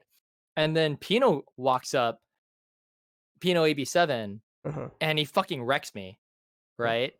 And then later on, he's very Abade. yeah, and then he has such an oppressive style. And then YSB showed up later on, and I Mhm. play against him. And the very first thing that happened was I thought, as a Hugo player, he was gonna open up with crouch meaning kick sweep, right? Mhm. And so Makoto sweep is fast too, and it will out prioritize Hugo sweep because it's a heavy attack, and Hugo sweep is medium. Motherfucker opened up with light meat squasher, the running grab. Mhm. And the very first frames of Hugo's running grab, he lifts his front foot so he doesn't have a hurt box. Mhm. So it dodged my sweep, and I'm stuck in recovery frames. I get picked up and carried all the way to the edge of the game or of the stage, Mhm. and then I just get my shit pushed in. Mhm. And then that was the first of 9 games where I did not take a single round. And I'm like, I ain't shit. Yeah. Like, what the fuck? And then afterwards, Sugiyan comes up and he's like, uh, Sugi. Like, Sugiyama? Like, Uh-huh. no, no, no. Sugi. Uh, next. Okay, yeah, you go next. So, because Tsugi means next in Japanese, right? Mhm. He uses Necro, and he just fucking tears YSB a new one for like several games straight. I'm like, thank you. Yeah. I don't know where this puts us in like the circle of life, but thank you for making me feel better. So Ed came with you, right? Ed Ma. I think he went with you, Okay. right? Yeah, Did Ed. he? Did he? Did he go with you in 2005? No. Hmm. No. Okay. It was 2005 was purely me, Hmm. Frankie and Pyro. And So I it might have think, been. oh, you It know might what? have. And then I think Mhm. there was a Japanese, the East Coast. No, I don't know if East Coast had a team back then. I can't remember. I don't think so. Well, it was At at some point, TGA, right? East Coast. Or the. Well, at some point, Mhm. Justin. It might have been Justin, Mopreme, and somebody else. Because Justin Yeah. went multiple times to SBO, right? I don't know Yes, if he that's went in right. 2005, but there was one year where he went, and I think it was Justin, Mopreme, and KO Fiend, Yeah, and and that was that's when he lost to. Oh no, no, that was something different. I was Kuroda. thinking. That's when Justin lost to Kuroda. And that was 2005. Was that 2005? Okay, because Kuroda. All I remember is that the very next year, SBO Mhm. switched to 2v2 for some reason. Remember there was one year where Third Strike was 2v2 and it was Daigo and Nuki. They teamed up. And I Oh, think grand okay. finals was them versus Jesus, what a KO broken. and Kokujin, I believe. Oh, 2006 Shotokan. Okay, thank you. Yeah, because remember how I said back in 2004 Hmm. that Justin beat Rao Hmm. before the Daigo Justin moment happened, Evo 37? And I remember Rao was salty about that. Yeah. There's Rao wasn't footage of just him being talking about salty. it. Rao was punished for it. What? Kuni Okay. was so embarrassed that an Oh. American beat a Japanese player that Uh-huh. he forced Rao to give out these flyers for a Japanese gameplay DVD Mm-hmm. to a whole bunch of people. He had like a big ass stack of. He had to give them all out to random ass people. People would be Damn. like, "Oh, where can I buy it?" And it's like, "Oh, sorry, I didn't really know." But it was like punishment Damn. for losing to Justin. And Rao was like humiliated by it. And Kuroda and Rao are like best friends. And so Kuroda vowed revenge against Justin. And then he finally got his chance when SBO rolled around. And that's when Kuroda beat Justin with timeout with Q, with everyone in the world literally thinking, oh, there's no fucking way that Justin's Chun-Li can lose to a Q. But Ricky's Ken got killed by Kuroda's Q because you can't have Mm-hmm. you can have the same character on a team. So Ricky Mm-hmm. had to use Ken instead. And then when Justin lost to Kuroda's Q in the very end, he even threw Q and then it was like too late because the timer went off, right? Yeah. And back then, we didn't know this, but certain throws could freeze the timer at 0 if the throw is going to kill. And Chun-Li's could not, I think, was the problem. So afterwards, the two teams up on camera came up to each other, Mm-hmm. and Justin is looking up at Kuroda, and he has his hand like this. So it's like shake, and Kuroda just goes like, Wow. and just walks off, and the camera just cuts. He just does the Q win pose where he just stands there. Yeah, that was And 2006. I think that was when SBO went to 2v2. I believe. okay, that would make sense Yeah. because I remember Ricky being on his team. Yeah. So yeah, so Kuroda basically carried that grudge against Justin since 2003 just to humiliate him at SBO. Well, Justin ruffled a few feathers in 2004. Obviously he upset Rao. I would call it an upset. He upset Rao. He Well, he taunted him too. yeah, Justin also taunted Rao. and also remember he beat Kokujin in Yeah, 2004. yeah, yeah.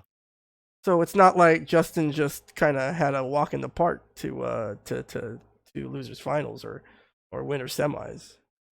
Or however, I think he was winner semis. Anyway, so yeah, he beat Rao, he beat Kokujin, and I remember the very next year, all I was hearing was that the Japanese were really trying to make sure they don't lose to Justin Right, in right, 2005. right. And remember, Evo 2005 was the first Evo to go to Vegas.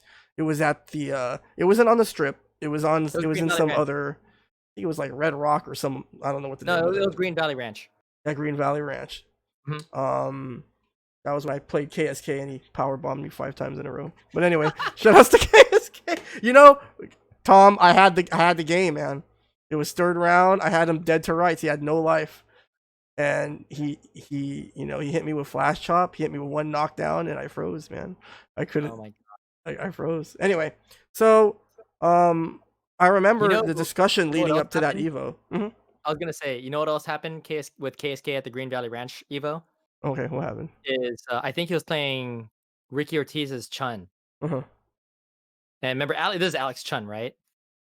And that's a rough match for Alex by any means, right? Yeah.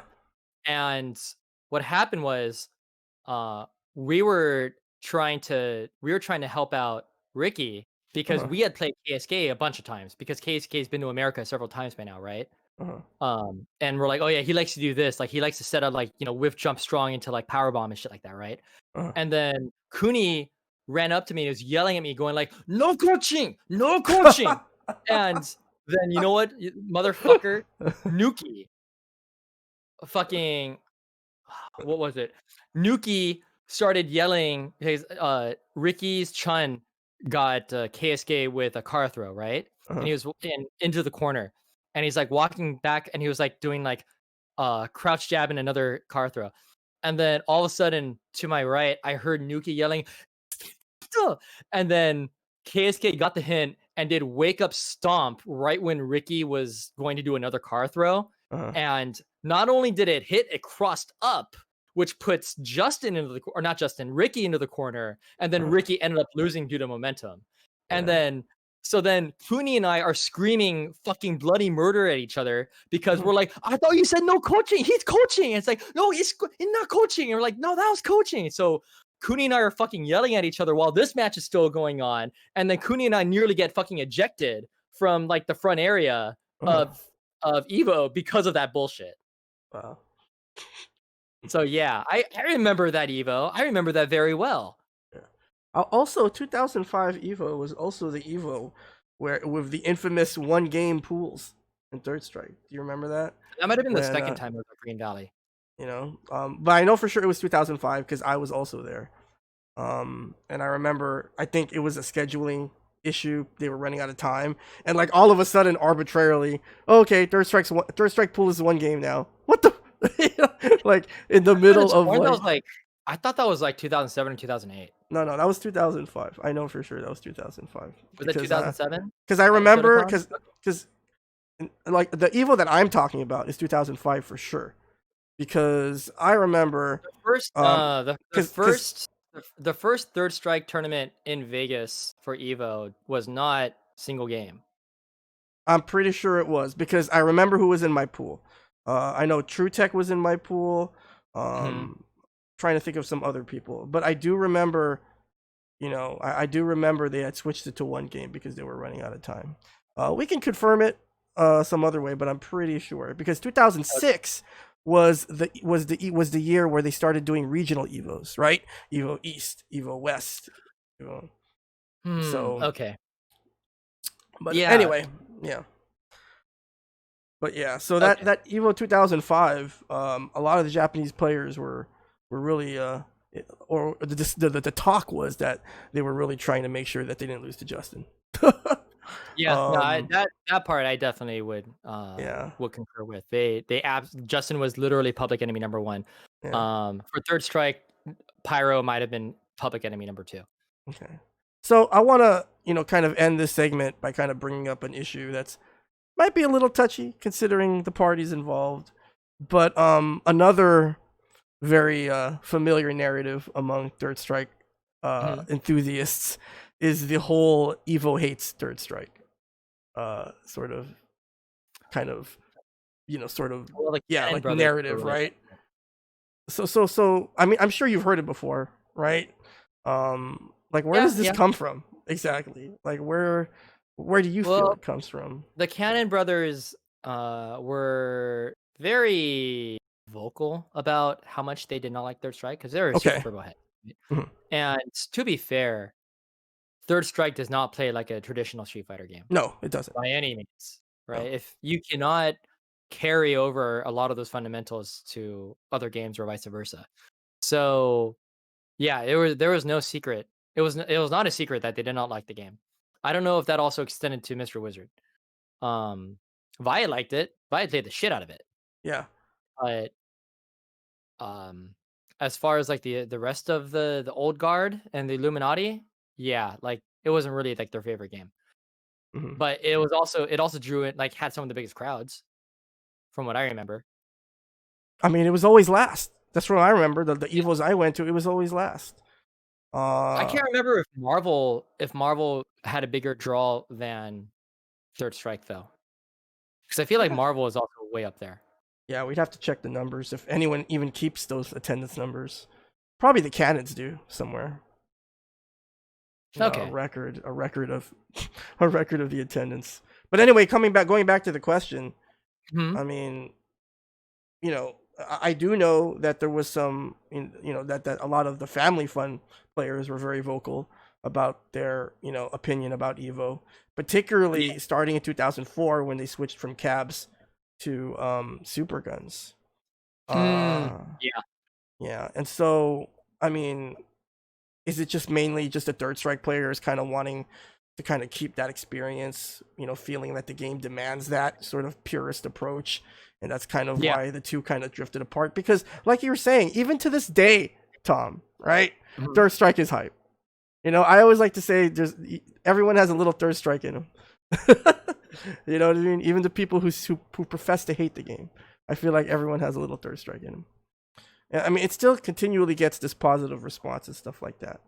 But it is kind of interesting how Third Strike, sort of historically, at least in the first few Evos, it was always sort of that last game, right? But it just, ever since they moved to super guns, it feels like it was at that point where Third Strike started to kind of veer into sort of its own kind of existence. At least in SoCal, that's kind of from what I sort of gather. In You're terms not of wrong. being part of the general FGC. Yeah, you're not wrong. Yeah, It and definitely so. was its own Mhm. And so we've come full circle, Tom. We're gonna take our thing. our second and final break. When we come back, we're gonna talk about Third Strike today. What you think about Third Strike today? Obviously, when SF4 came out, you were someone I think who tried the game. You entered tournaments for SF4, did you not? A few in the beginning. Yeah. Then when SF5 came out, that's when you really started to make the rounds in terms of tournaments and stuff. Yeah. And then you've kind of found your way back to Third Strike, although Third Strike never really leaves, right? But you sort of, I mean, you're a lot more active in Third Strike Competitively, now yeah. than you are before. And so when we come back from the break, I just kind of wanted to get your thoughts on kind of where you see Third Strike. You're one of the players that's been with the scene almost to the beginning. We're going on 20 plus years. And so we'll go ahead and take our second and final break. But when we come back, we'll have more Mutant Experience podcast with Arlieth. Don't go anywhere, guys.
Hey guys, Mutant XP back on the mic, here with more episode 45 of the Mutant XPerience podcast with my special guests, straight from SoCal, long time OG Third Strike Makoto main, Arlieth Tralare. Did I get it right? I think I got it right. Yes. Okay, yes. It takes me a few times. I'm not as gifted, as I appreciate the others. effort. So, Tom, I know I've had a lot of fun kind of going back down memory lane. Mhm. But now let's kind of talk about, the current state of Third Strike. Sure. As I mentioned before the break, you had started to compete in SF5 and make, the rounds. And so, the first question I wanted to ask is, as somebody who's been with the FGC since, you know, almost since its inception or in its earliest beginnings. Mhm. Um, and I know that you've sort of started traveling more for events the last few years. I mean, what was that experience like? Kind of sort of immersing yourself in sort of the current FGC. Being somebody that's been with this community since almost the beginning. It was a lot of fun. Hmm. It was like nothing will really ever capture the the sense of like joy or like wonder and potential that Hmm. season 1 of Street Fighter 5 had, Hmm. because it felt like anything could have happened. Like Hmm. it was wild, right? Hmm. And man, like people like DR guys were coming out. Like, there were I think 2 people from DR that qualified, the first year of Street Fighter 5. Like DR Ray was one of them and he took out Tokido in elimination. And then Daigo lost to fucking Keoma from Brazil, I think what happened, or Bolinho from Brazil. And it was like, yo, what the fuck? Like that whole year was absolutely bananas. And it felt like what the next natural evolution of Street Fighter 4 Capcom Cup was. And it was a lot of fun. Um a lot of and you saw a lot of the same people still being dominant, right? But you also saw a lot of new blood. And that's what I'd love to see the most is like new blood getting into the game. Hmm. Um and over time, it's sad because a lot of people end up like falling by the wayside and like just never pick up the game or play or compete anymore, right? Like I still Hmm. talk to Rom, but I haven't seen him in a Third Strike or Street Fighter 5 tournament for a long ass time. I haven't seen Graham Wolf play since season 1 of Street Fighter 5. I haven't seen Kelvin Jong or his brother play, forever. I haven't seen Namer Boy. I haven't, like there's all these different names that briefly popped up and then they just like disappeared. But for that first year of Street Fighter 5 when everyone came back, it was amazing. Yeah. And I miss that. I really miss that. And I hope Street Fighter 6 kind of captured that same everyone gets back into it thing again. Hmm. But like, and I think the first year of Street Fighter 4 had the same thing going on too. It was like everyone just got into it because we were so hype. And then Hmm. it just like stagnated and then just like fizzled out. And I feel like Street Fighter 5 has hit the same kind of like stagnation. It's Hmm. balanced, it's a solid game except for the netcode. I still have fun playing it, but like as far as like there's no growth. There's no growth anymore. Hmm. There just has to straight up be there's just gonna have to be a new game. Hmm. And so, what do you think the role of old school games like Third Strike, Super Turbo, Darkstalkers, what Hmm. role do you think those games play, if any, in the FGC moving forward? Because those games and the Legacy. scenes for those games are always kind of seen, as distinct from sort of, I guess, what we call the mainstream FGC or whatever. Even though a lot of our community interact with one another, right? Um, but what role do you see those games playing in the FGC moving forward? I would say that there's a lot of so legacy tech and legacy games are interesting because games do not have most of their best tech come out until the game is extremely mature, and usually by that time a sequel has come out. Third Strike is an exception because it was like what 10 years until Street Fighter 4 came out, right? Mhm. Between Third Strike and Street Fighter 4. Well, it was 8 So years before was SF4 and SF5, it right? it was, but then 8, 9 Street Fighter years. 4 still had updates, Mhm. right? When did Ultra Street Fighter 4 come out? Yeah, What's the that's gap true. between Ultra Street Fighter 4 and Street Fighter 5? Yeah, like It 2 was not that years. long. Yeah. Yeah, it was not long at Less all, than 2 years, right? yeah. But the gap between Third Strike and Street Fighter 4 was long as fuck. That was a decade, Mhm. right? So the game had time to mature. The tech had time to mature. We had unblockables. We had 100% combos. We had reset bullshit. We had, like, good lord, like all the Genagent stuff that ended up doing like 60% damage with Kara Palms going into like a new setup afterwards, and you instantly had meter again. Um, God knows what else. So Third Strike, um, and Marvel 2, they kind of had that rare, you got to see top level play for years before the next iteration of the game came out. And because of that time investment put in, people still love seeing high level versions of those games being played, right? But you're not going to see the same thing about CVS1. You're not going to see the same thing about, like, Marvel 3 isn't played to that extent. Like, it never got mature to that extent. Um MVCI is definitely not going to have that level of maturity. Street Fighter 4, like, we played the shit out of it, but if someone comes up with infinites in Street Fighter 4, you're not it's just gonna be like, "Oh, whatever, big deal," right? When did Alpha 3 have infinites? The jump cancel, Katobi, or You not mean the Katobi custom cancel. combos? Jump, The yeah, you know reism what I'm talking combos? about, where Yeah. you gotta Yeah. jump cancel your recovery to prevent Yeah. yourself from going to neutral in Alpha 3. Mhm. Like, that shit came out, like, kind of, like, well after Alpha 3's competitive relevance, faded away. But, you know, Alpha 3 is still not one of those games where we go, "Oh, I wanna watch Alpha 3, like high level Alpha 3 play," except for very rare occasions. Mhm. But CVS2, Third Strike, Marvel's Capcom 2, Super Turbo, because Super Turbo also had a long ass time, before Third Strike came out, because no one wanted to play Street Fighter 3. People didn't like Second Impact because it was broken as shit. So there's a big gap between Super Turbo and Third Strike. So that's my general theory of, like, the game had a lot of time to mature with a dedicated player base because there were not other good options Mhm. for players back then to sink into. You know what I mean? Mhm. Yeah. Oh, that makes sense. I was just, I was obviously everything is kind of put into question considering all of the things that are going on in our world today, right? Who knows when the next time we'll be able to, meet up like we did this past January at Frosty Faustings at Oh these my different god, that's events. but um, but yeah, I was just kind of wondering, what the role of these games are going to be moving forward. And so, another element that we haven't talked about is online play and net play. mm. Yes, And yes. s- and so, obviously the rage right now as far as playing old games, old man games online is Fight K2. Mhm. And so, obviously there's a lot of games that are available on Fight K2. It looks really fun.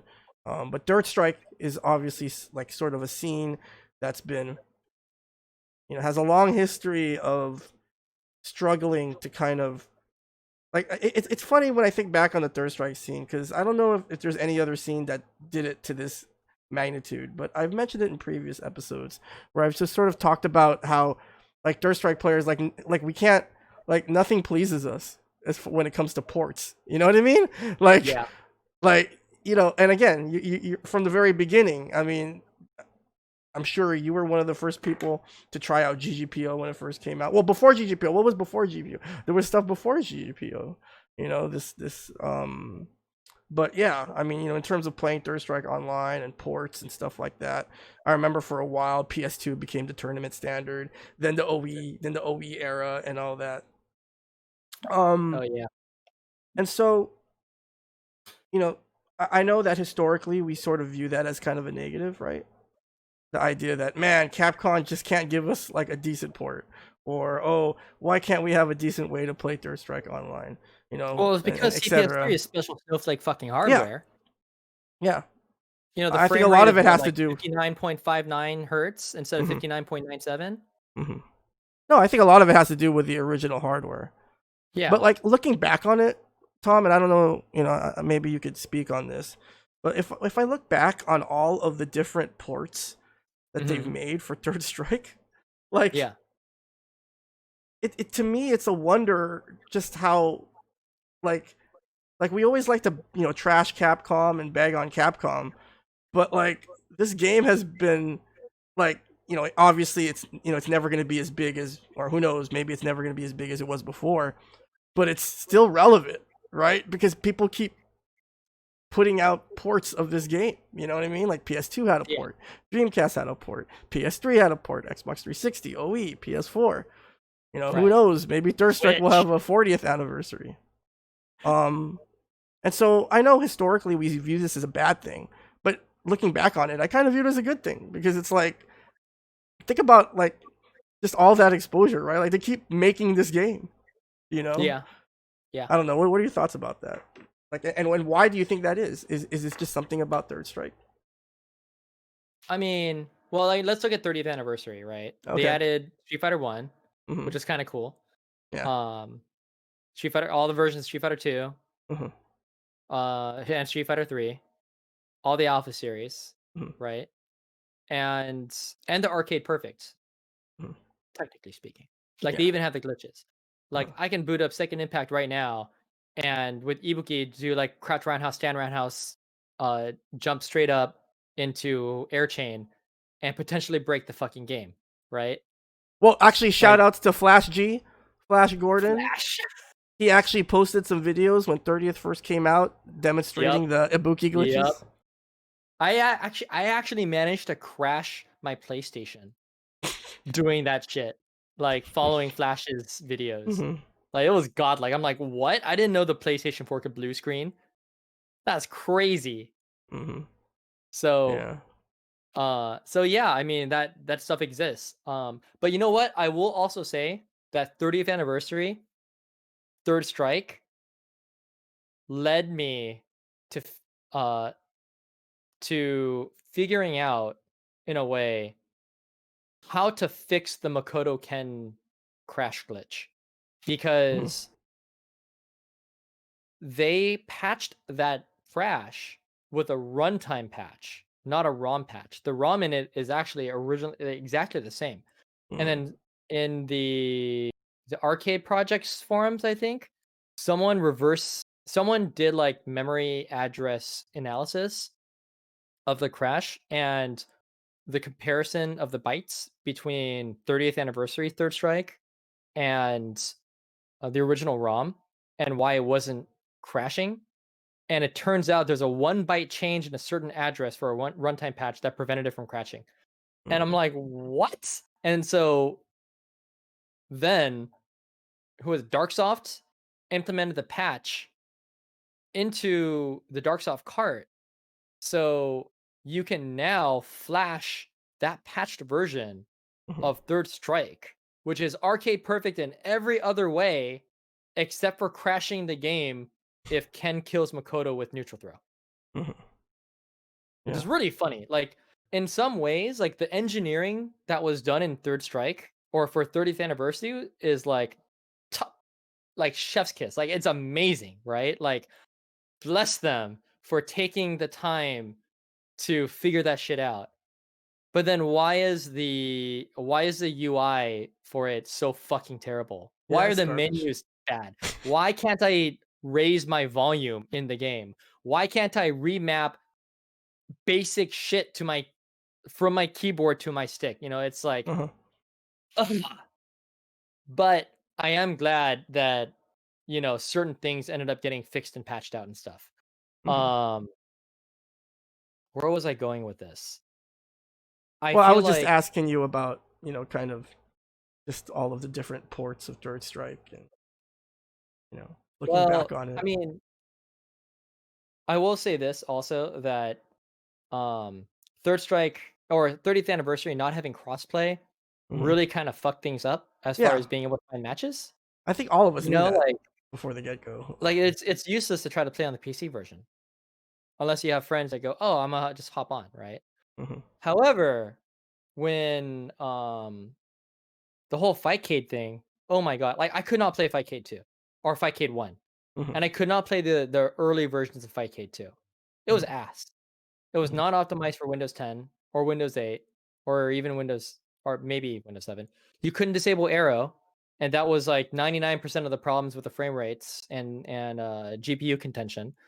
Um, but when I heard that Fightcade 2 fixed these issues and had this new secret sauce called Run Ahead, and someone explained it to me that it was basically like deterministic prediction of inputs and states Hmm. in the future, and it just kind of like shifts you to whatever reality matches your input. I'm like, what? The same reality where GOP to Yeah, Daigo would in you FIFA would you be 2004. Daigo? So So, yeah, once all that happened and I started playing it for myself and I, did the tweaks like turn off VSync and enabled like low latency, I'm like, this is so good. hmm. And I've been having a blast ever since. And then I tried playing Street Fighter 5, right? I even put out a video on YouTube Hmm. showing how long it took to boot the game up, go through all the fucking menus, go to matchmaking, and then enter a game. On PC, it took 2 minutes.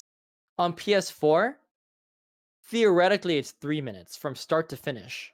Hmm. But I couldn't even get to that point because I ran into that glitch. There was like an infinite update loop with sponsored content that I don't Mm. know if Capcom's patched yet. But do you know how long it takes for me to boot up Fightcade and then enter a game and get to character select Well, less for than a Third minute Strike? probably. Lower. Yeah, like maybe like 30 seconds, 20 seconds. Exactly. It was 30 seconds from Yeah. start to finish. It took 30 seconds for me to boot the whole thing up, go in the lobby, select, challenge to a whole bunch of people, and then go into a match. 30 Hmm. seconds. Hmm. I can't So beat that. yeah. So now that you have this platform that you Yeah. enjoy playing Third Strike on, what does that mean for like in terms of your future, in terms of offline Third Strike, if that ever happens again? Oh, I'll still Like in play other offline. words, yeah. Like, but do you think that Fight K2 could potentially encourage players to try and pick up the game and play it offline?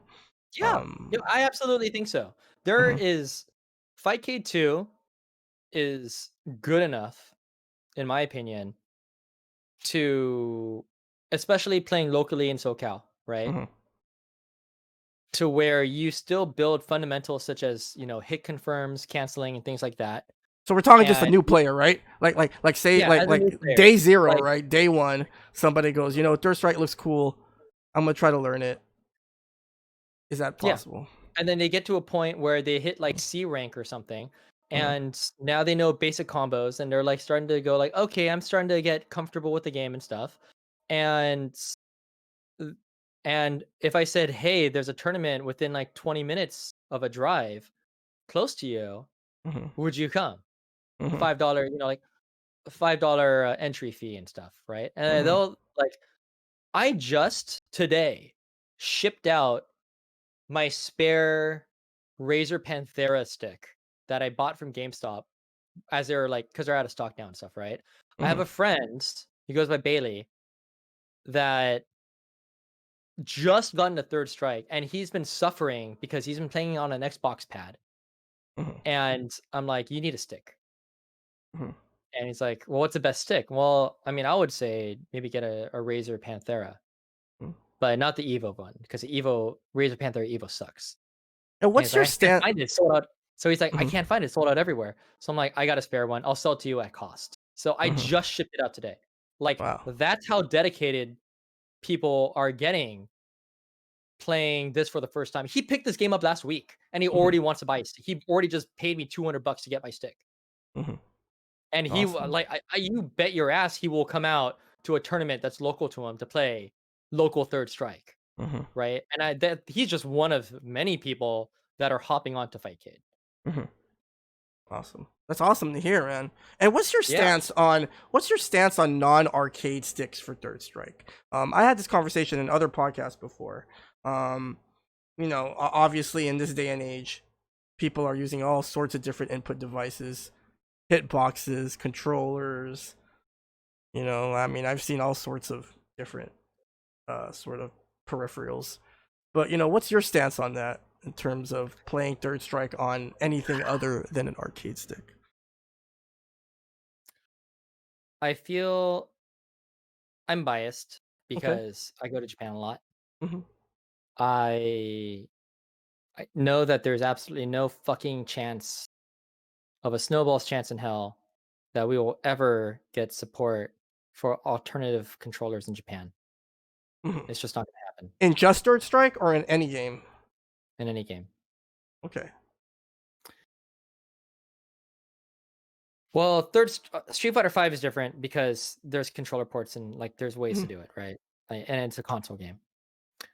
But Third Strike, you will be hard pressed to get an arcade operator to install import and then install undammed controller ports, including modifying and drilling holes in their arcade like layouts, Yeah, in the like the chassis, yeah, or the yeah. chassis layouts, and hook up USB ports running for them, like to do that with Yeah. a 5-volt power supply, just so somebody from America can plug in their hitbox and play Third Strike. It's not going to happen.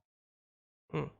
So I feel like you're better off just learning on stick and sticking to it Hmm.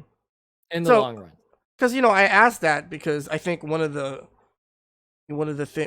elephant in the room is that there are a lot of online players who have been playing for quite some time already, but they don't play Mhm. on stick. Right.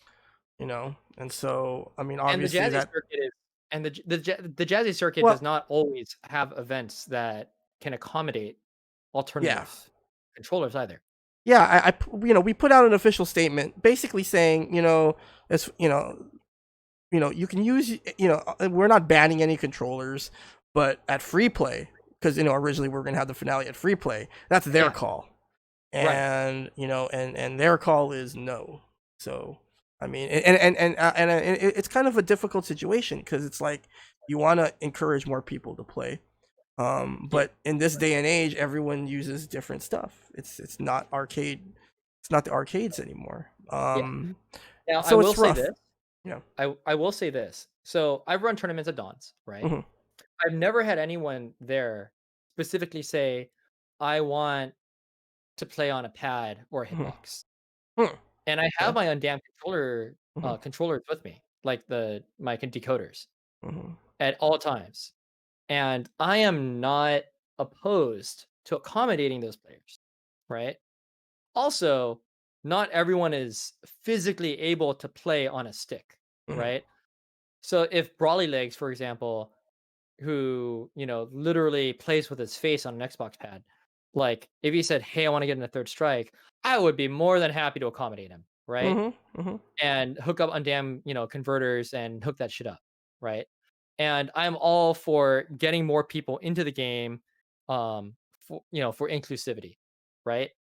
So there is a balance because it is an aging legacy game. Hmm. Getting new blood into it is difficult because when you first get into it, everyone's already a fucking veteran. They'll just like mop the floor with you, right? Hmm. So So how do new we so blood. how do we contest with that? Because that's something I hear a lot, Tom. Right? It's like, oh, it's really hard to get into old games because there's so many people who are godlike at it already. Like I don't know. Like I don't necessarily agree or disagree with that sentiment, but there just seems to be something off about kind of like Well, that argument. I don't know. one thing that I like about what Fightcade has been doing is Uh they huh. implemented a ranked system, right? Hmm. And there is one thing about ranked that I think is good. Now, people Hmm. complain, hey, it kind of creates this elitist sort of attitude, and people Hmm. will dodge, matches Oh, because with it's like, not like we had elitism before 5K2, right? So sure, right. the big boy cabins and stuff, right? But I think what ranked also does is it makes it easier for you to go, oh, this guy is also new at the game. He's D rank or E rank.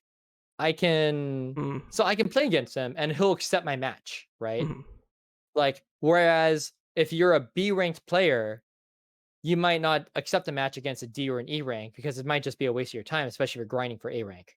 mhm, But the differential between skill is so high that you're probably not going to learn anything anyways. You learn the best when you fight against somebody close to your skill level, mhm, right? mm, So having those skill ranks visible with the elo system makes it so that you can quickly go, oh, hey, he's also or she's also, around my skill level or not too high above it.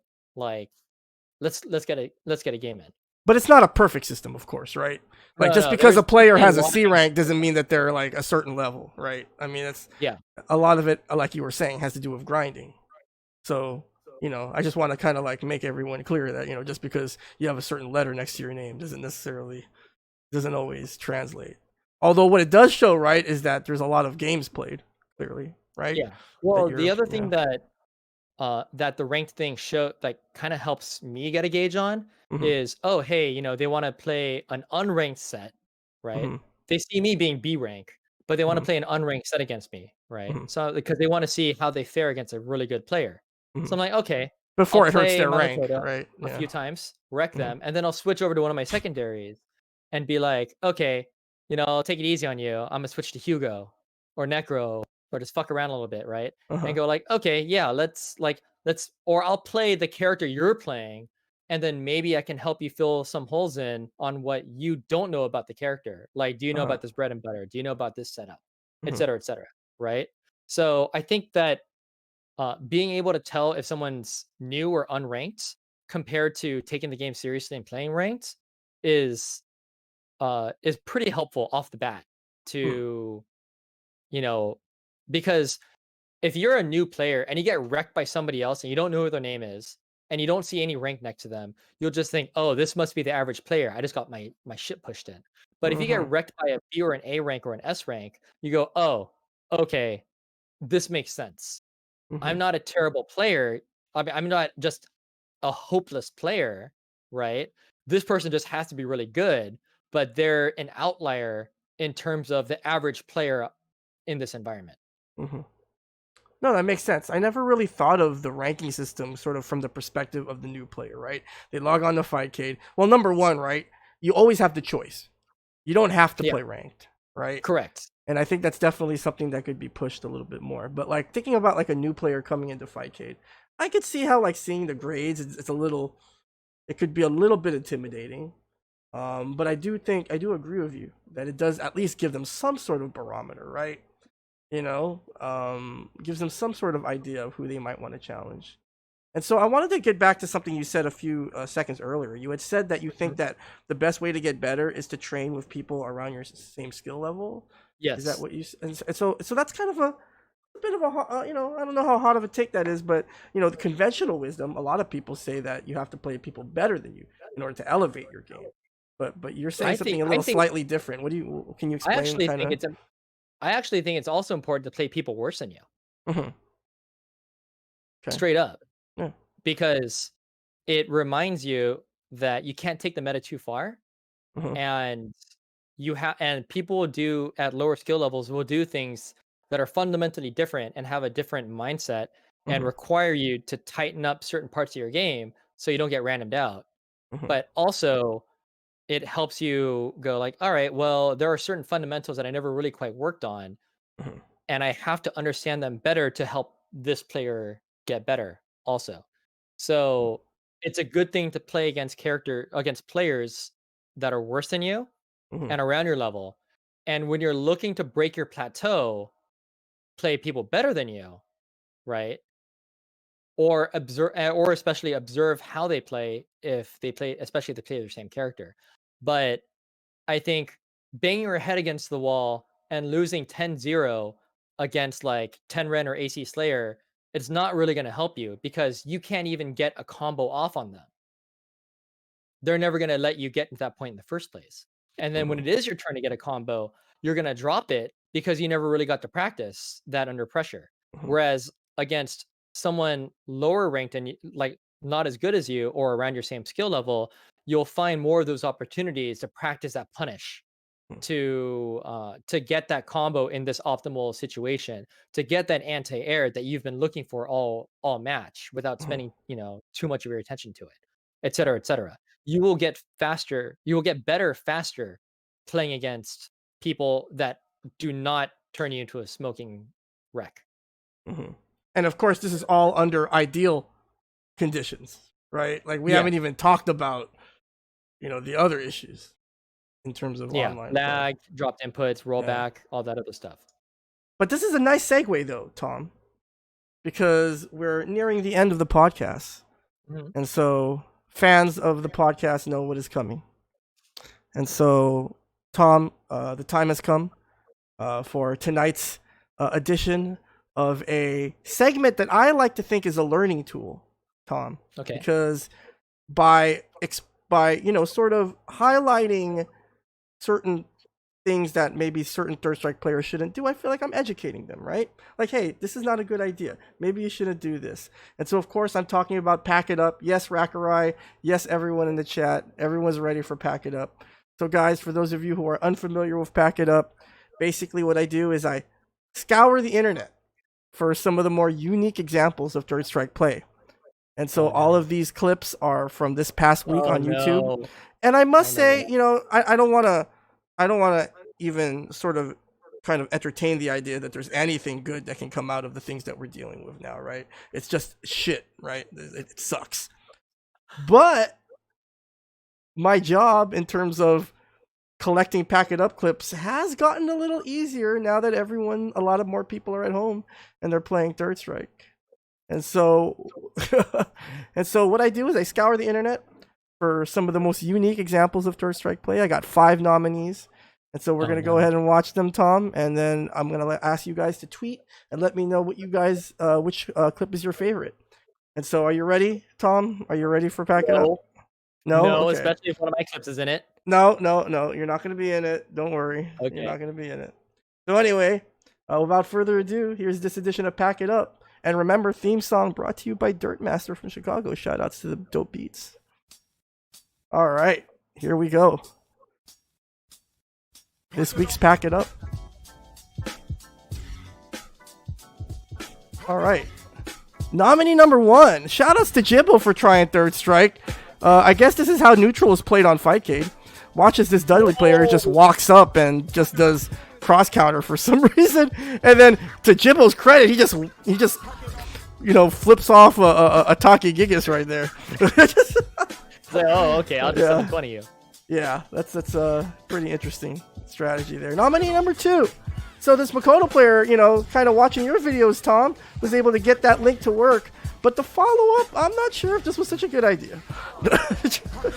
Not really what you want to follow up with, I guess. Oh no. Oh no. Yeah. All right, nominee number 3, trying to give himself a handicap or something. Yeah, I mean, I don't really have any words to describe this clip, Tom. I think you're just gonna have to watch it. Wait, I don't have words. I really don't. But anyway, so that's nominee number. That's nominee number 4. Okay. Oh, that's nominee number 3. Excuse me. Nominee number 4. This is nominee number 4. People are still on Fightcade 1. Okay. So watch as this Dudley mirror takes a turn for the worse here. Oh man. Oh, that sucks. You don't really know whose Pack It Up clip it is until the end. Oh no. So close. So close. And nominee number 5. Well, I definitely think this Ken player needs to maybe rethink this situation here. Watch as this Goki player just quote-unquote locks down this Ken player with these air fireballs. Pulling a DJ Khaled, another one. Wow. And another one. And another one. Yeah, so so I think maybe We need to go back to the drawing board on that one. So guys, go ahead and choose your favorite. Which one you think is the best clip for this week's Pack It Up? 1 through 5. You could tweet me at Mutant XP. You can also tweet Arlieth. He has a Twitter too. If you look on the bottom right hand corner of your screen. So Tom, it's been a blast. I know we're kind of running out of time. Thank you so much for being so clutch and joining me on the podcast. Oh, you're welcome. Thank you for having me. Also, are you gonna open a poll? I don't open a poll, they just tweet, but maybe I could do a poll next time. I probably Okay. should do a poll next time. So Tom, I wanted to give you this time to kind of shill whatever you want. The floor is yours.